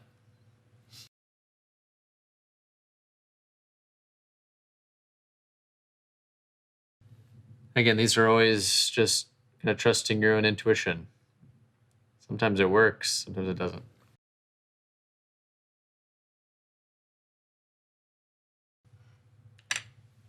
Right. One of the things that I like to do, and I hinted at this earlier, is think about what's actually happening in a fold, in a particular fold. So this one I've been working on, just this one down here, and looking at it. We know that it's folding under and it's coming up and then actually going underneath this one that's folding on top of it. If we think about it in that way, that helps us begin to paint it that way. You know, I blocked in the color at first, and that was great. Now we're going to move into using brushstroke to help us describe the way the drapery is actually lying. And so these are little strokes. This is one way you can do it. You can kind of pull it around.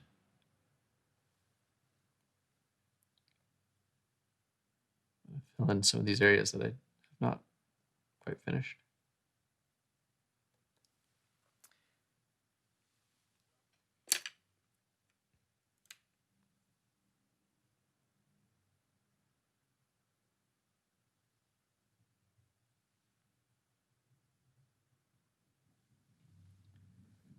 There is more light on here than I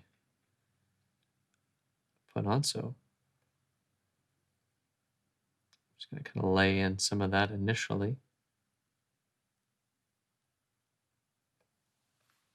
But it still does feel like it's rolling around. The fan brush is actually a great tool for doing what I'm describing. You have to clean it a lot, but you pull it just like that. You see I followed the contour of the fabric. So along with the fan brush, using it to follow the contours of the fabric, I like to use a little buffer. This is just a really soft, bristled, round edge. And sometimes I'll use it in the same way. I'll just follow those contours. And if I see something that needs some attention, like, you know, I need to bring that dark back in a little bit. I knocked it down too much. You know, I can make those, I can get my other brushes out again and address that.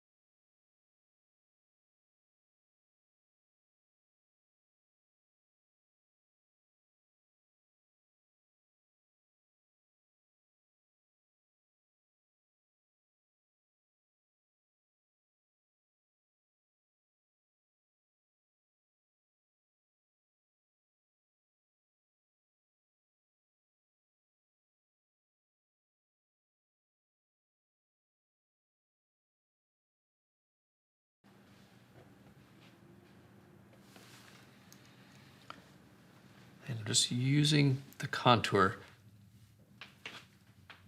so not only does that follow the shape and help the paint actually move with the contours of the fabric, it also tells something to our eyes when we just see some of these little lines.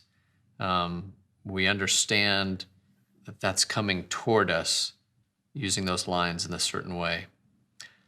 When I sweep across this bigger portion up here, I think you'll really see what I mean.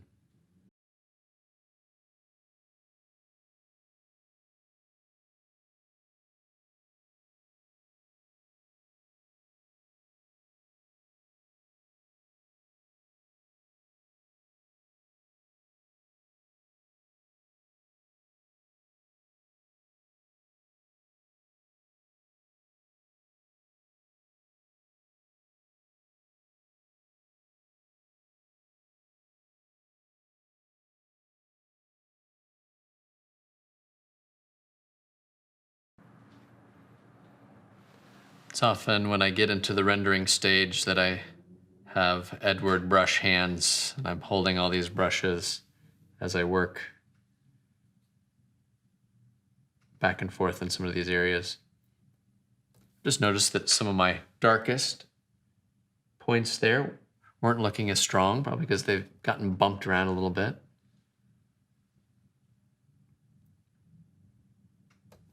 That's okay. I'm just going to go back in, touch them up again.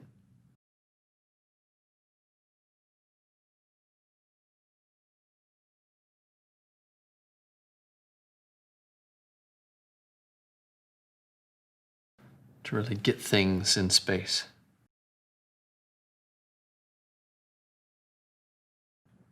As this fold is going back into that dark area, you can see it's much too light and it sticks out, and it's looking kind of on the same plane here. If we darken it, it's going to set it back into space. It's really important, so I'm going to begin laying down some of that dark to make that happen.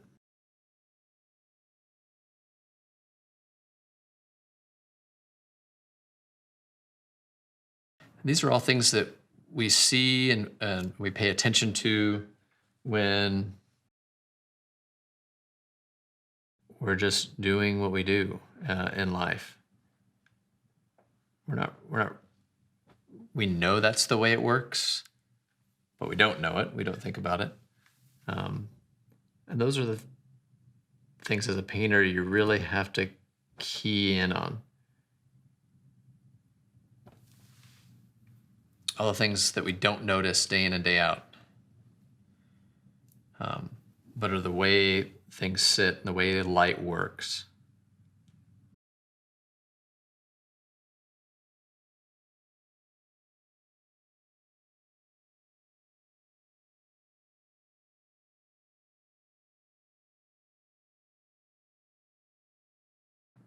This edge is just a little darker yet.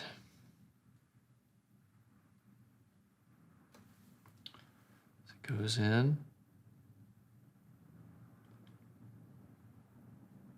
we're getting our cast shadow from this fold on top of the gray, the blue on top of the gray.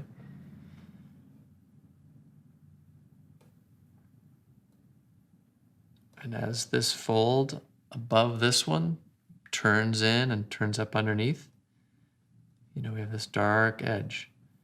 I need to make sure that I've addressed that.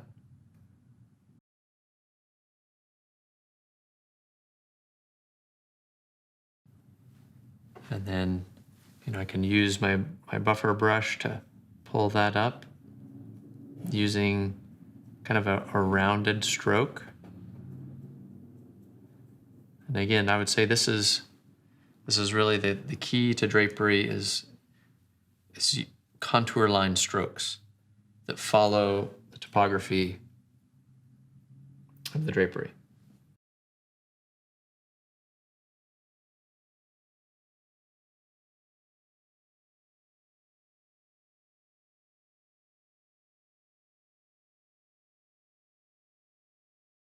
Some of the paint is a little too thin on this gray fabric.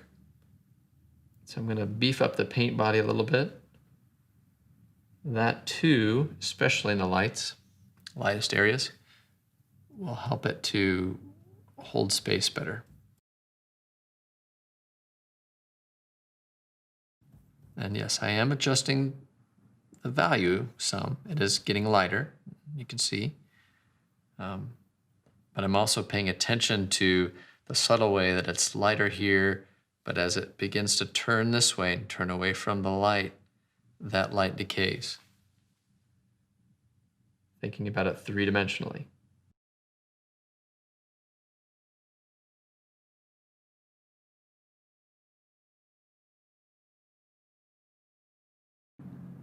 And right here, where this folds, it's like a little highlight, just barely catching the light.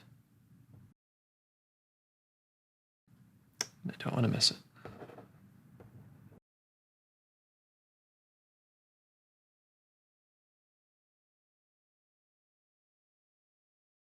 Those are the parts in a painting that get you really excited.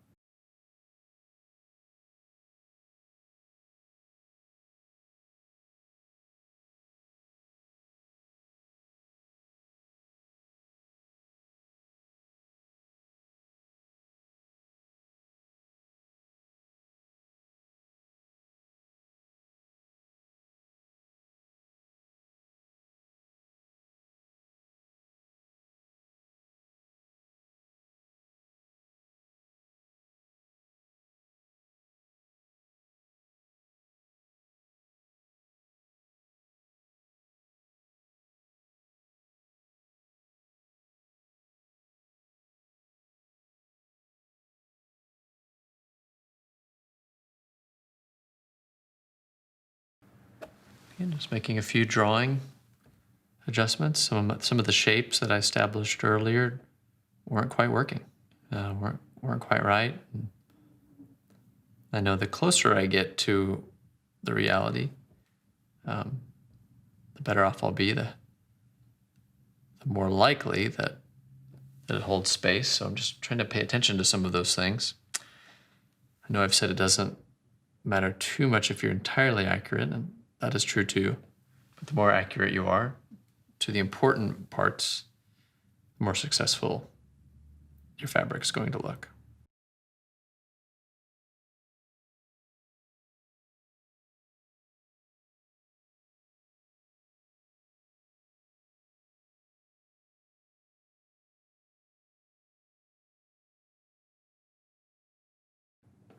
And we can use the contour of the shadow, how the shadow falls to tell the viewer what is happening. So if we know this clump of fabric to be on top of this one, our light coming from the left, it casts a shadow, and that shadow will follow the contours of the fabric below it. And that's a really easy way to tell the viewer again what is happening. Is that fabric coming toward me? That mass of shapes, is it coming toward me? What's actually happening? Those are just like to get out the little buffer brush. If there's some areas that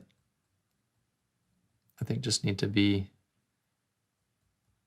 kind of gone over or evened out, I'll use it, especially in transitional areas. So we know too, light is hitting this side, and then the light terminus is somewhere in here, and then it moves into the shadow. That journey is fairly soft right here because it's really wide. The fold is really wide and slow in comparison to when we get to this little corner here, where the difference is very sharp, dark to light. And each of these transitions is really important to pay attention to, because they tell us what's happening.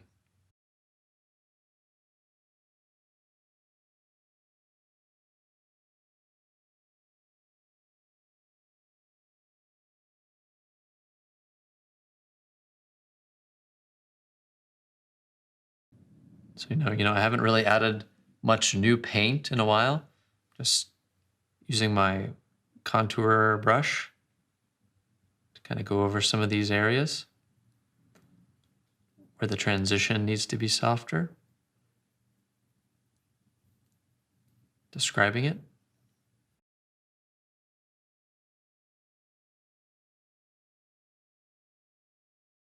Working my way back into the darkness there. And again, I'm waiting for the moment, and it's nearing to where this hunk of fabric is working in space, and that I don't have to do much more for that to work. I don't want to go so far as to make it feel plastic.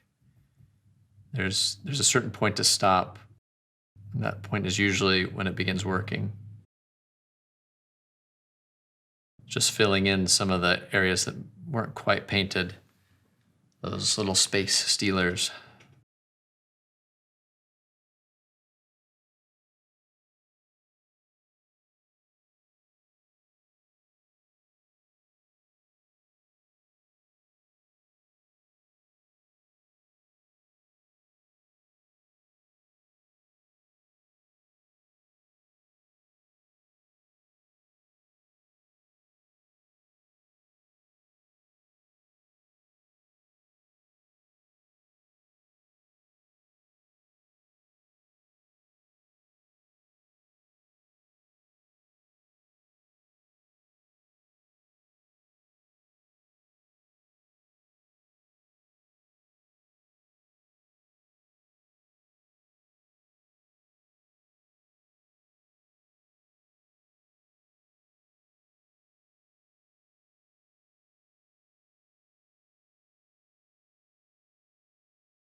I talk a lot about light and darkness.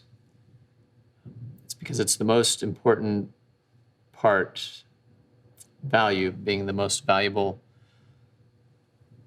piece of the puzzle when it comes to representational painting.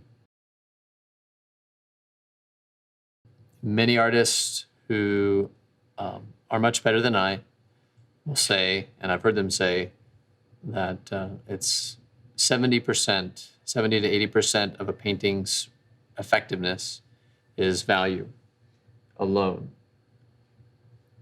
So kind of just thinking about just darks and lights and making sure that we're really locking those in.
still following the contours as best I can with my brush strokes right now.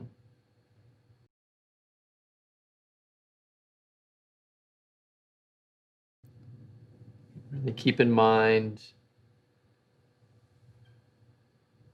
topography. Think of a map. You're describing these places of elevation and valleys as well. And just following some of those transitions.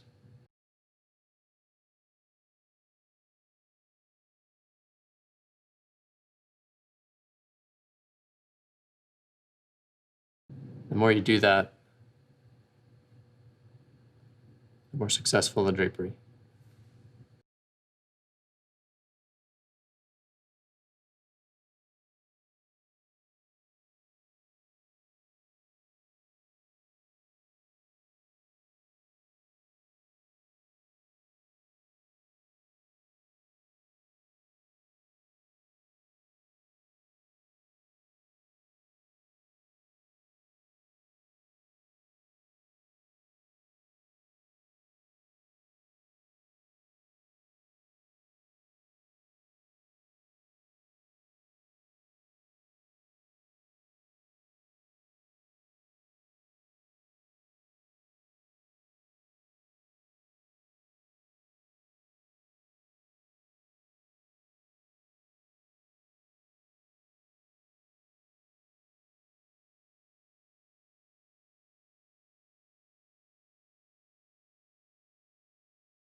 Again, taking a look, just finding some of those shapes that I see present in the still life that maybe I haven't quite described.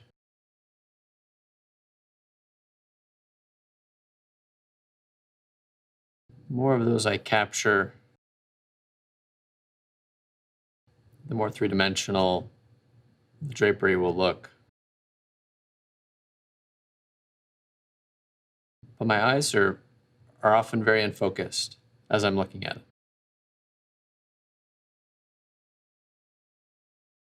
Just looking for the important bits of information.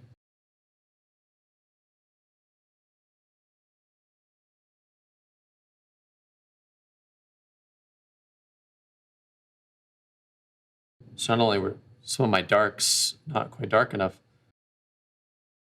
my lights were missing some of the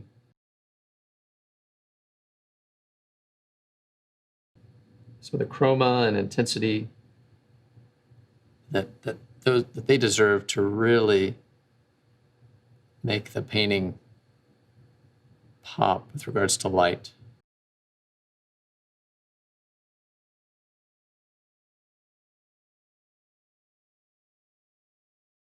And as I continue to think about value, I am conscious of the color when I mix. I am trying to mix the color I see, but more than anything, just mindful of value.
Get out the fan brush again and follow some of these contours.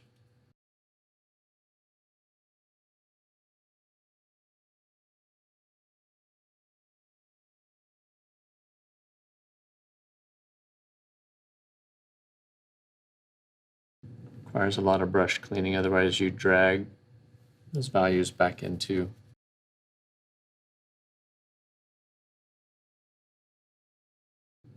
as I just did there.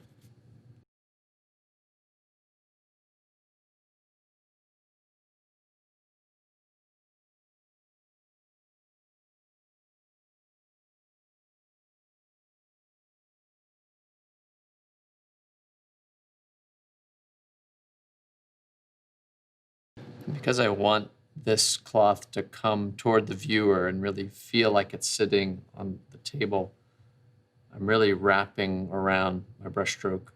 When I exaggerate it here, it's like kind of like this, so that this piece of cloth comes out toward the viewer.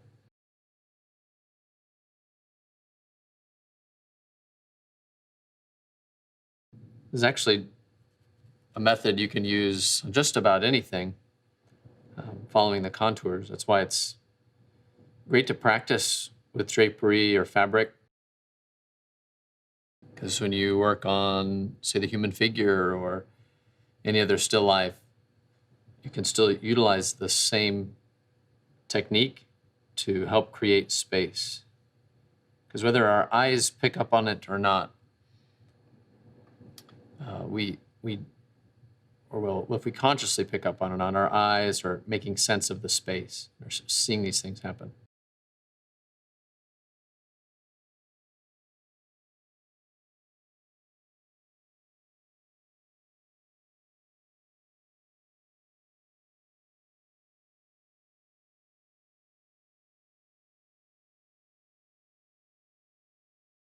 So a particular, the three-dimensional part of this fabric is this section right in here. And there's some things that you've just really got to get right. They've really got to work. And when they do in a painting, even the other areas, if they're not quite up to snuff, but they're still good, usually those areas are enough to push it into believability, and we don't question it as much. Sometimes I'll even kind of do a backward rake too.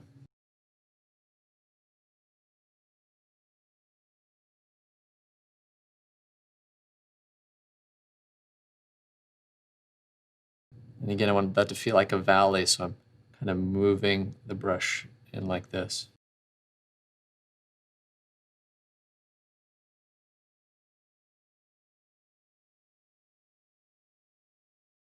And this whole ridge here, I can just kind of drag really slowly, and you can kind of see how that piece, and if you get in really close, you see tiny little lines that are almost imperceptible to our eyes. But when we see them, they make sense. Things begin to feel more three-dimensional.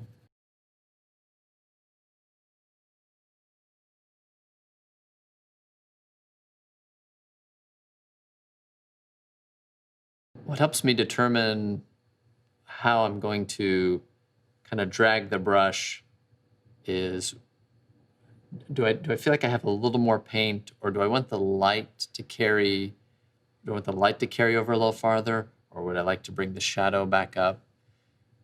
Sometimes that determines which way I go. I probably lean toward raking the light into the shadow. But as much as I say the word raking, it is fairly gentle. I'm not pushing really hard in doing this. And I don't want it to be so visible so as to say, oh, I see he used a fan brush over the entire piece. It's more just for these special places that I really want to work. Here's another one right in here. I want this to really move over and go down into that and feel that movement.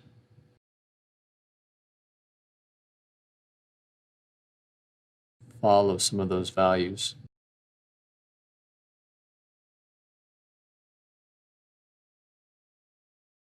So sometimes when I do that, it's nice. It helps cover up some of the areas that maybe don't quite have enough paint, which for me, because I'm putting shapes together, oftentimes it's the spaces in between the shapes that are the weakest because I don't have as much paint in those areas. Those are the places that I really have to kind of come back into and work into more. One thing you can even do on these, so this is really coming out of the viewer, like this, is you can almost do it like that. Go straight up, pull it around.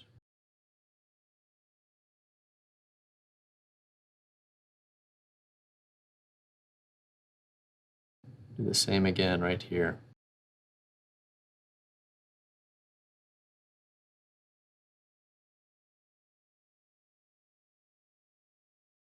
Yeah, you really have to clean your brush every time.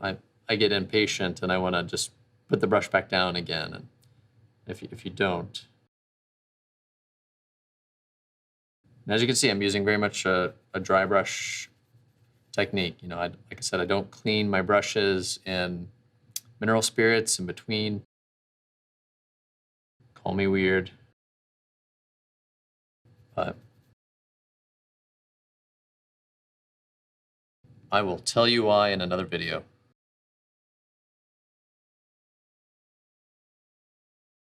Okay, so there's some areas that I want to make sure I get some paint in, where I can see some of my ground layer peeking through.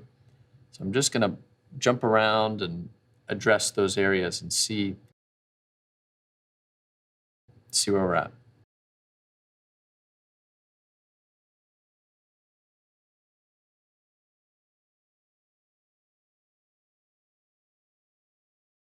When you get into some of these finer details, that's when a maul stick is really nice, so you can kind of rest against. I don't have one here.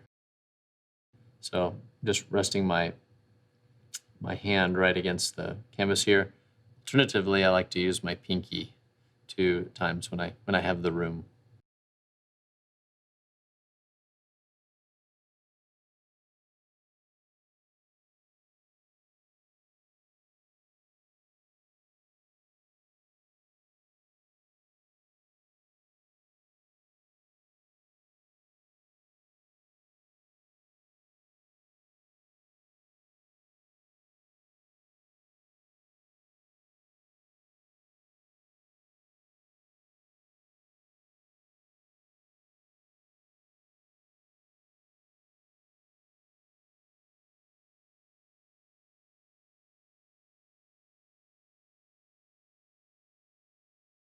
And even in these strokes, just following that contour a little bit.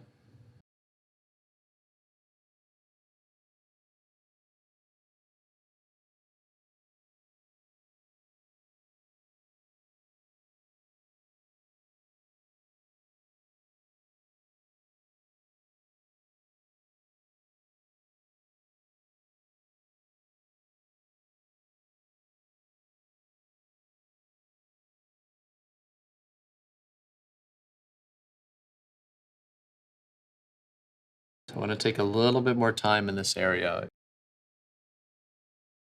For some reason, it's talking to me. I think it's an important section. And if we feel the weight of that fabric sitting there, it's going to create more success in the piece.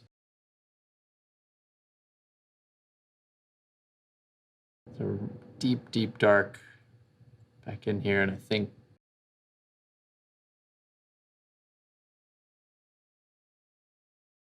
will make that feel even more spacious down back in there.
So as you can see,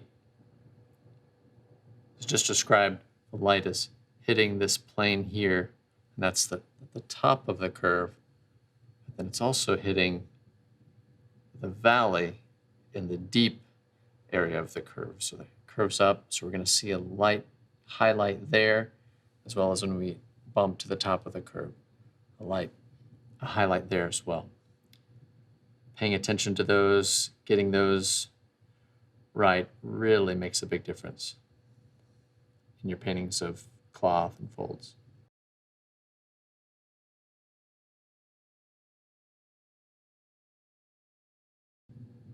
Which was always one of those fascinating things to me, because I think, well, isn't it more light nearest the light source, so the top of the hill, not the valley? But fascinatingly enough, those low spots also catch a lot of light right when it lines up with the plane of your light source. This is especially noticeable on a fabric made of satin, and you can see that really exaggerated.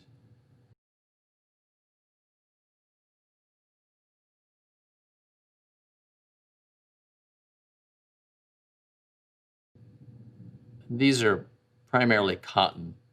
They do have a slight sheen to them.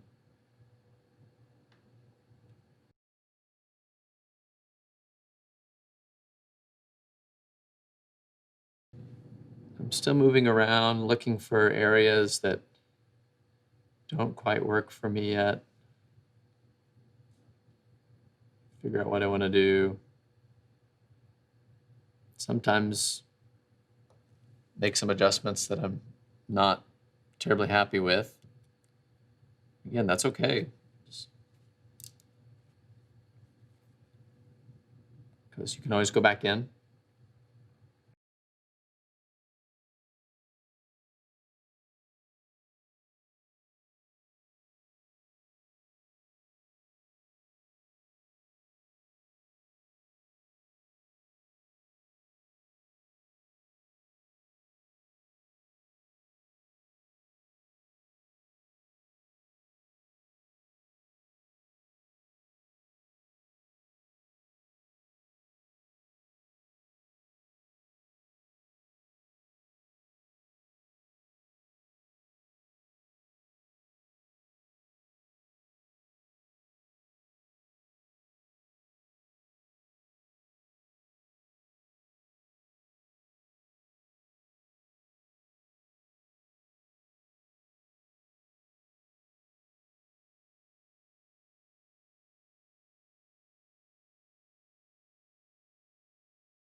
Common question I get when working is, how do you know when to stop?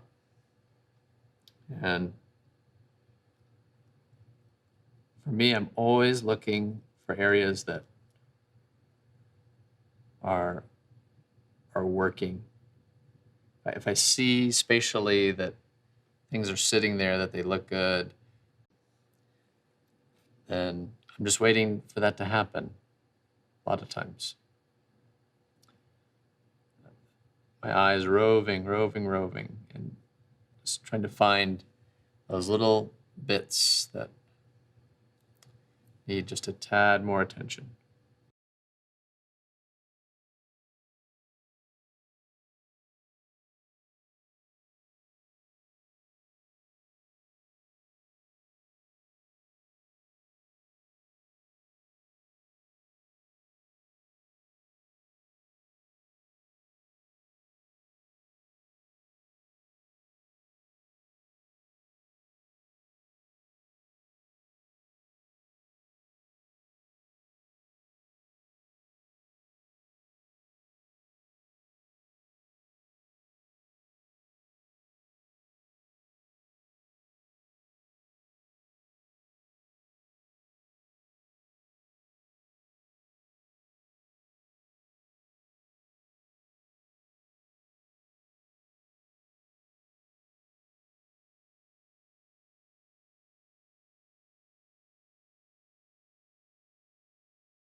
And usually when something isn't working, it's because I have missed a small thing.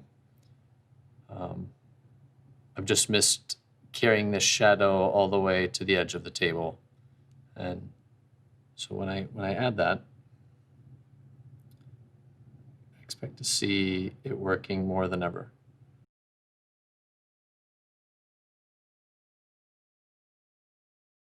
This is where it's really valuable to have another set of eyes.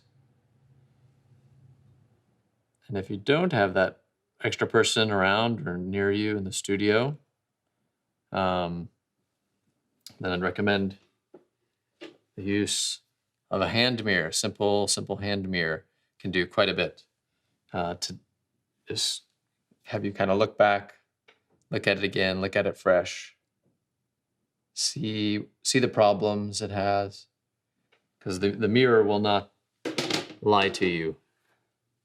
You might have a nice friend who's trying not to hurt your feelings and tell you painting looks bad, but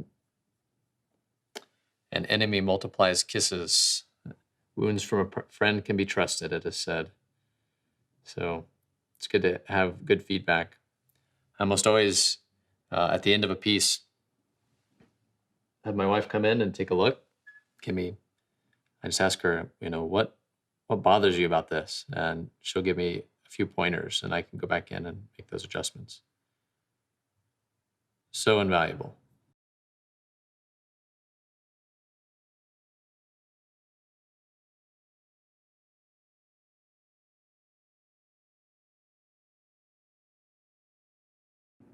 So sometimes when things are too even, so we got the line here and the shadow line here, it's just a line and a line. That also is a space stealer, because very rarely are things that uniform. And so when I look closer, I see, okay, because of the fabric is a little more billowy right here, it actually changes the length of that shadow. So I'm going to go in and adjust it.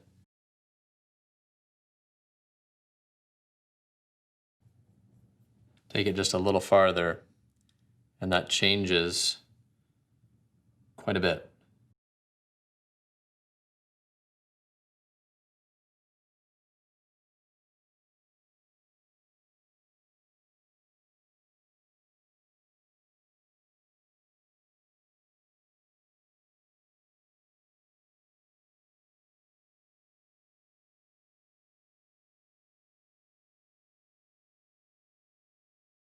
Also, get back to my little buffer brush. Use it sometimes to soften some areas if I just put something down and I'm like, ooh, a little too hard.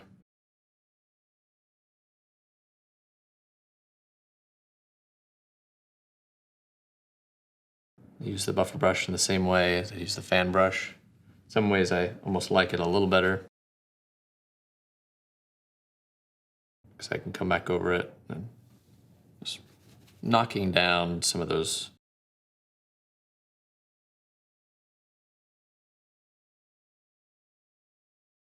areas that are just a little harsh. Transitions are just a little harsh. Of course, my work is very soft.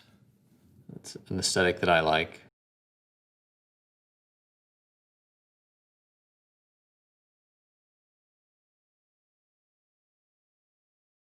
There's a little valley right in here that's catching some light. And I want to get it at this edge.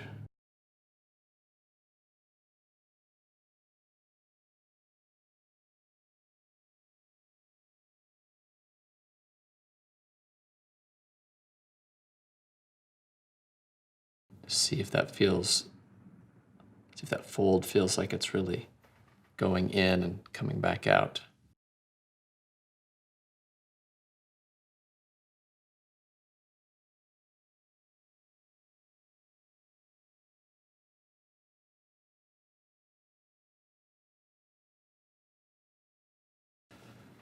At this point, when I'm getting close, my values are more or less in place. That's when I really start asking myself a little more about color. Do I see some more color in places? And I will consider adding it at this point, but only after I'm mostly happy with what's happening in the values. Of course, I have been conscious of the color as I've gone. It's been in my mind. The value is supreme.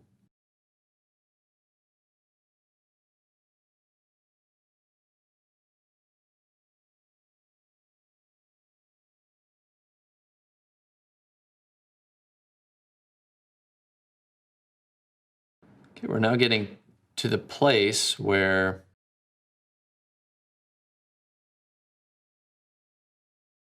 I can keep fiddling. I don't, most of the things that I've set out to do, I've accomplished. I really wanted to feel the weight and the terrain.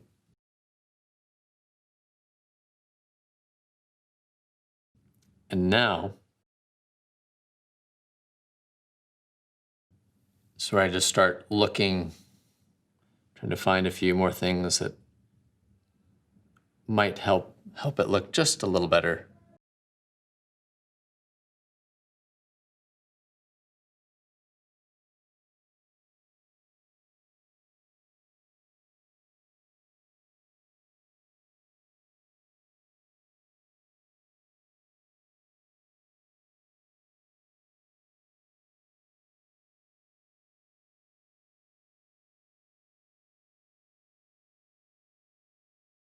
I do find that it's mostly working, and I am satisfied with where it is right now. And in some ways, I could stop at any time.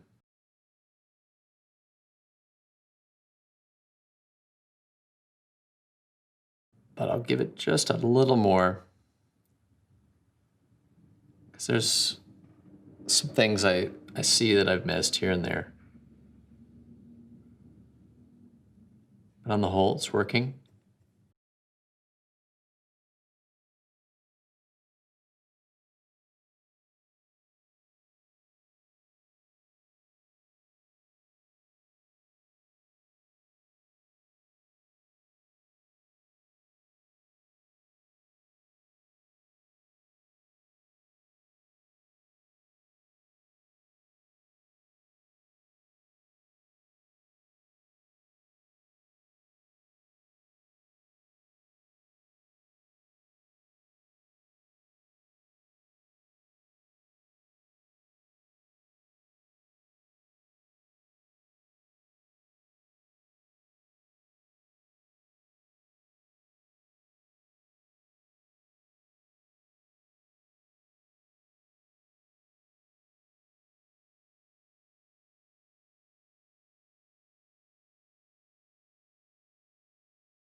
So I'm just going back over some areas.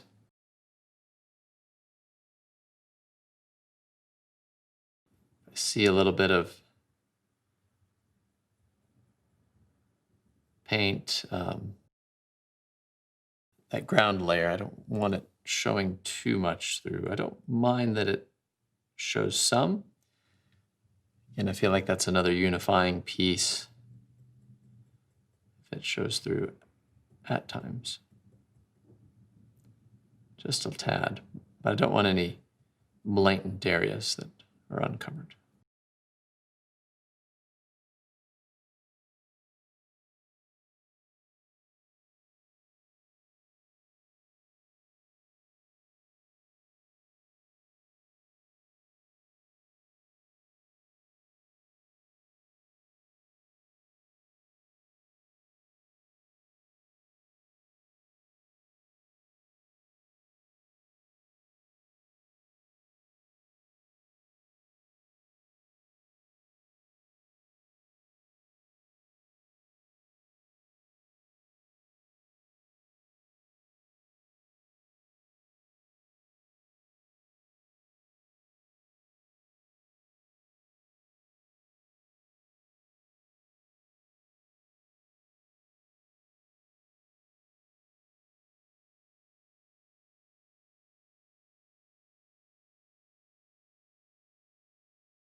I'm going to add a little bit more paint body to this dark and really having to rake across. So I'm at a very harsh angle here so that I don't lose my dark by having some of the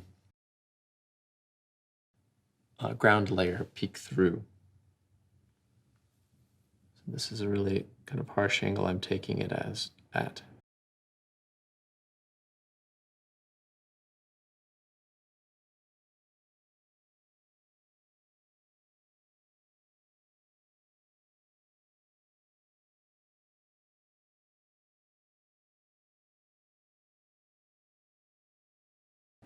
It's a time where you can wait for a layer to dry and then add a little more if it needs to be darker. If the paint is just not complying.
Okay, I like that a little better.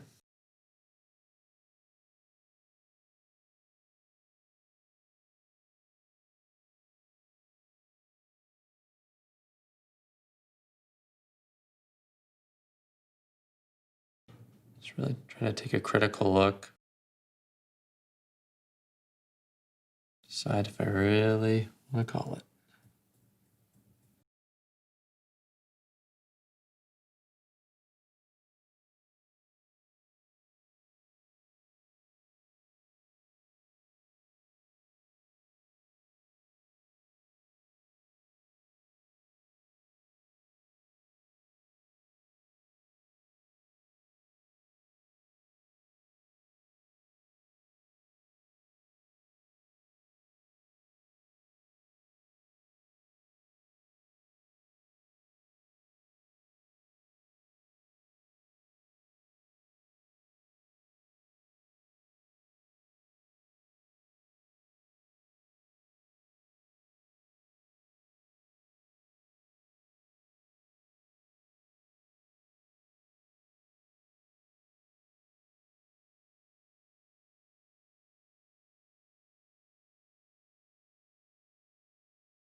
All right, I think it's done.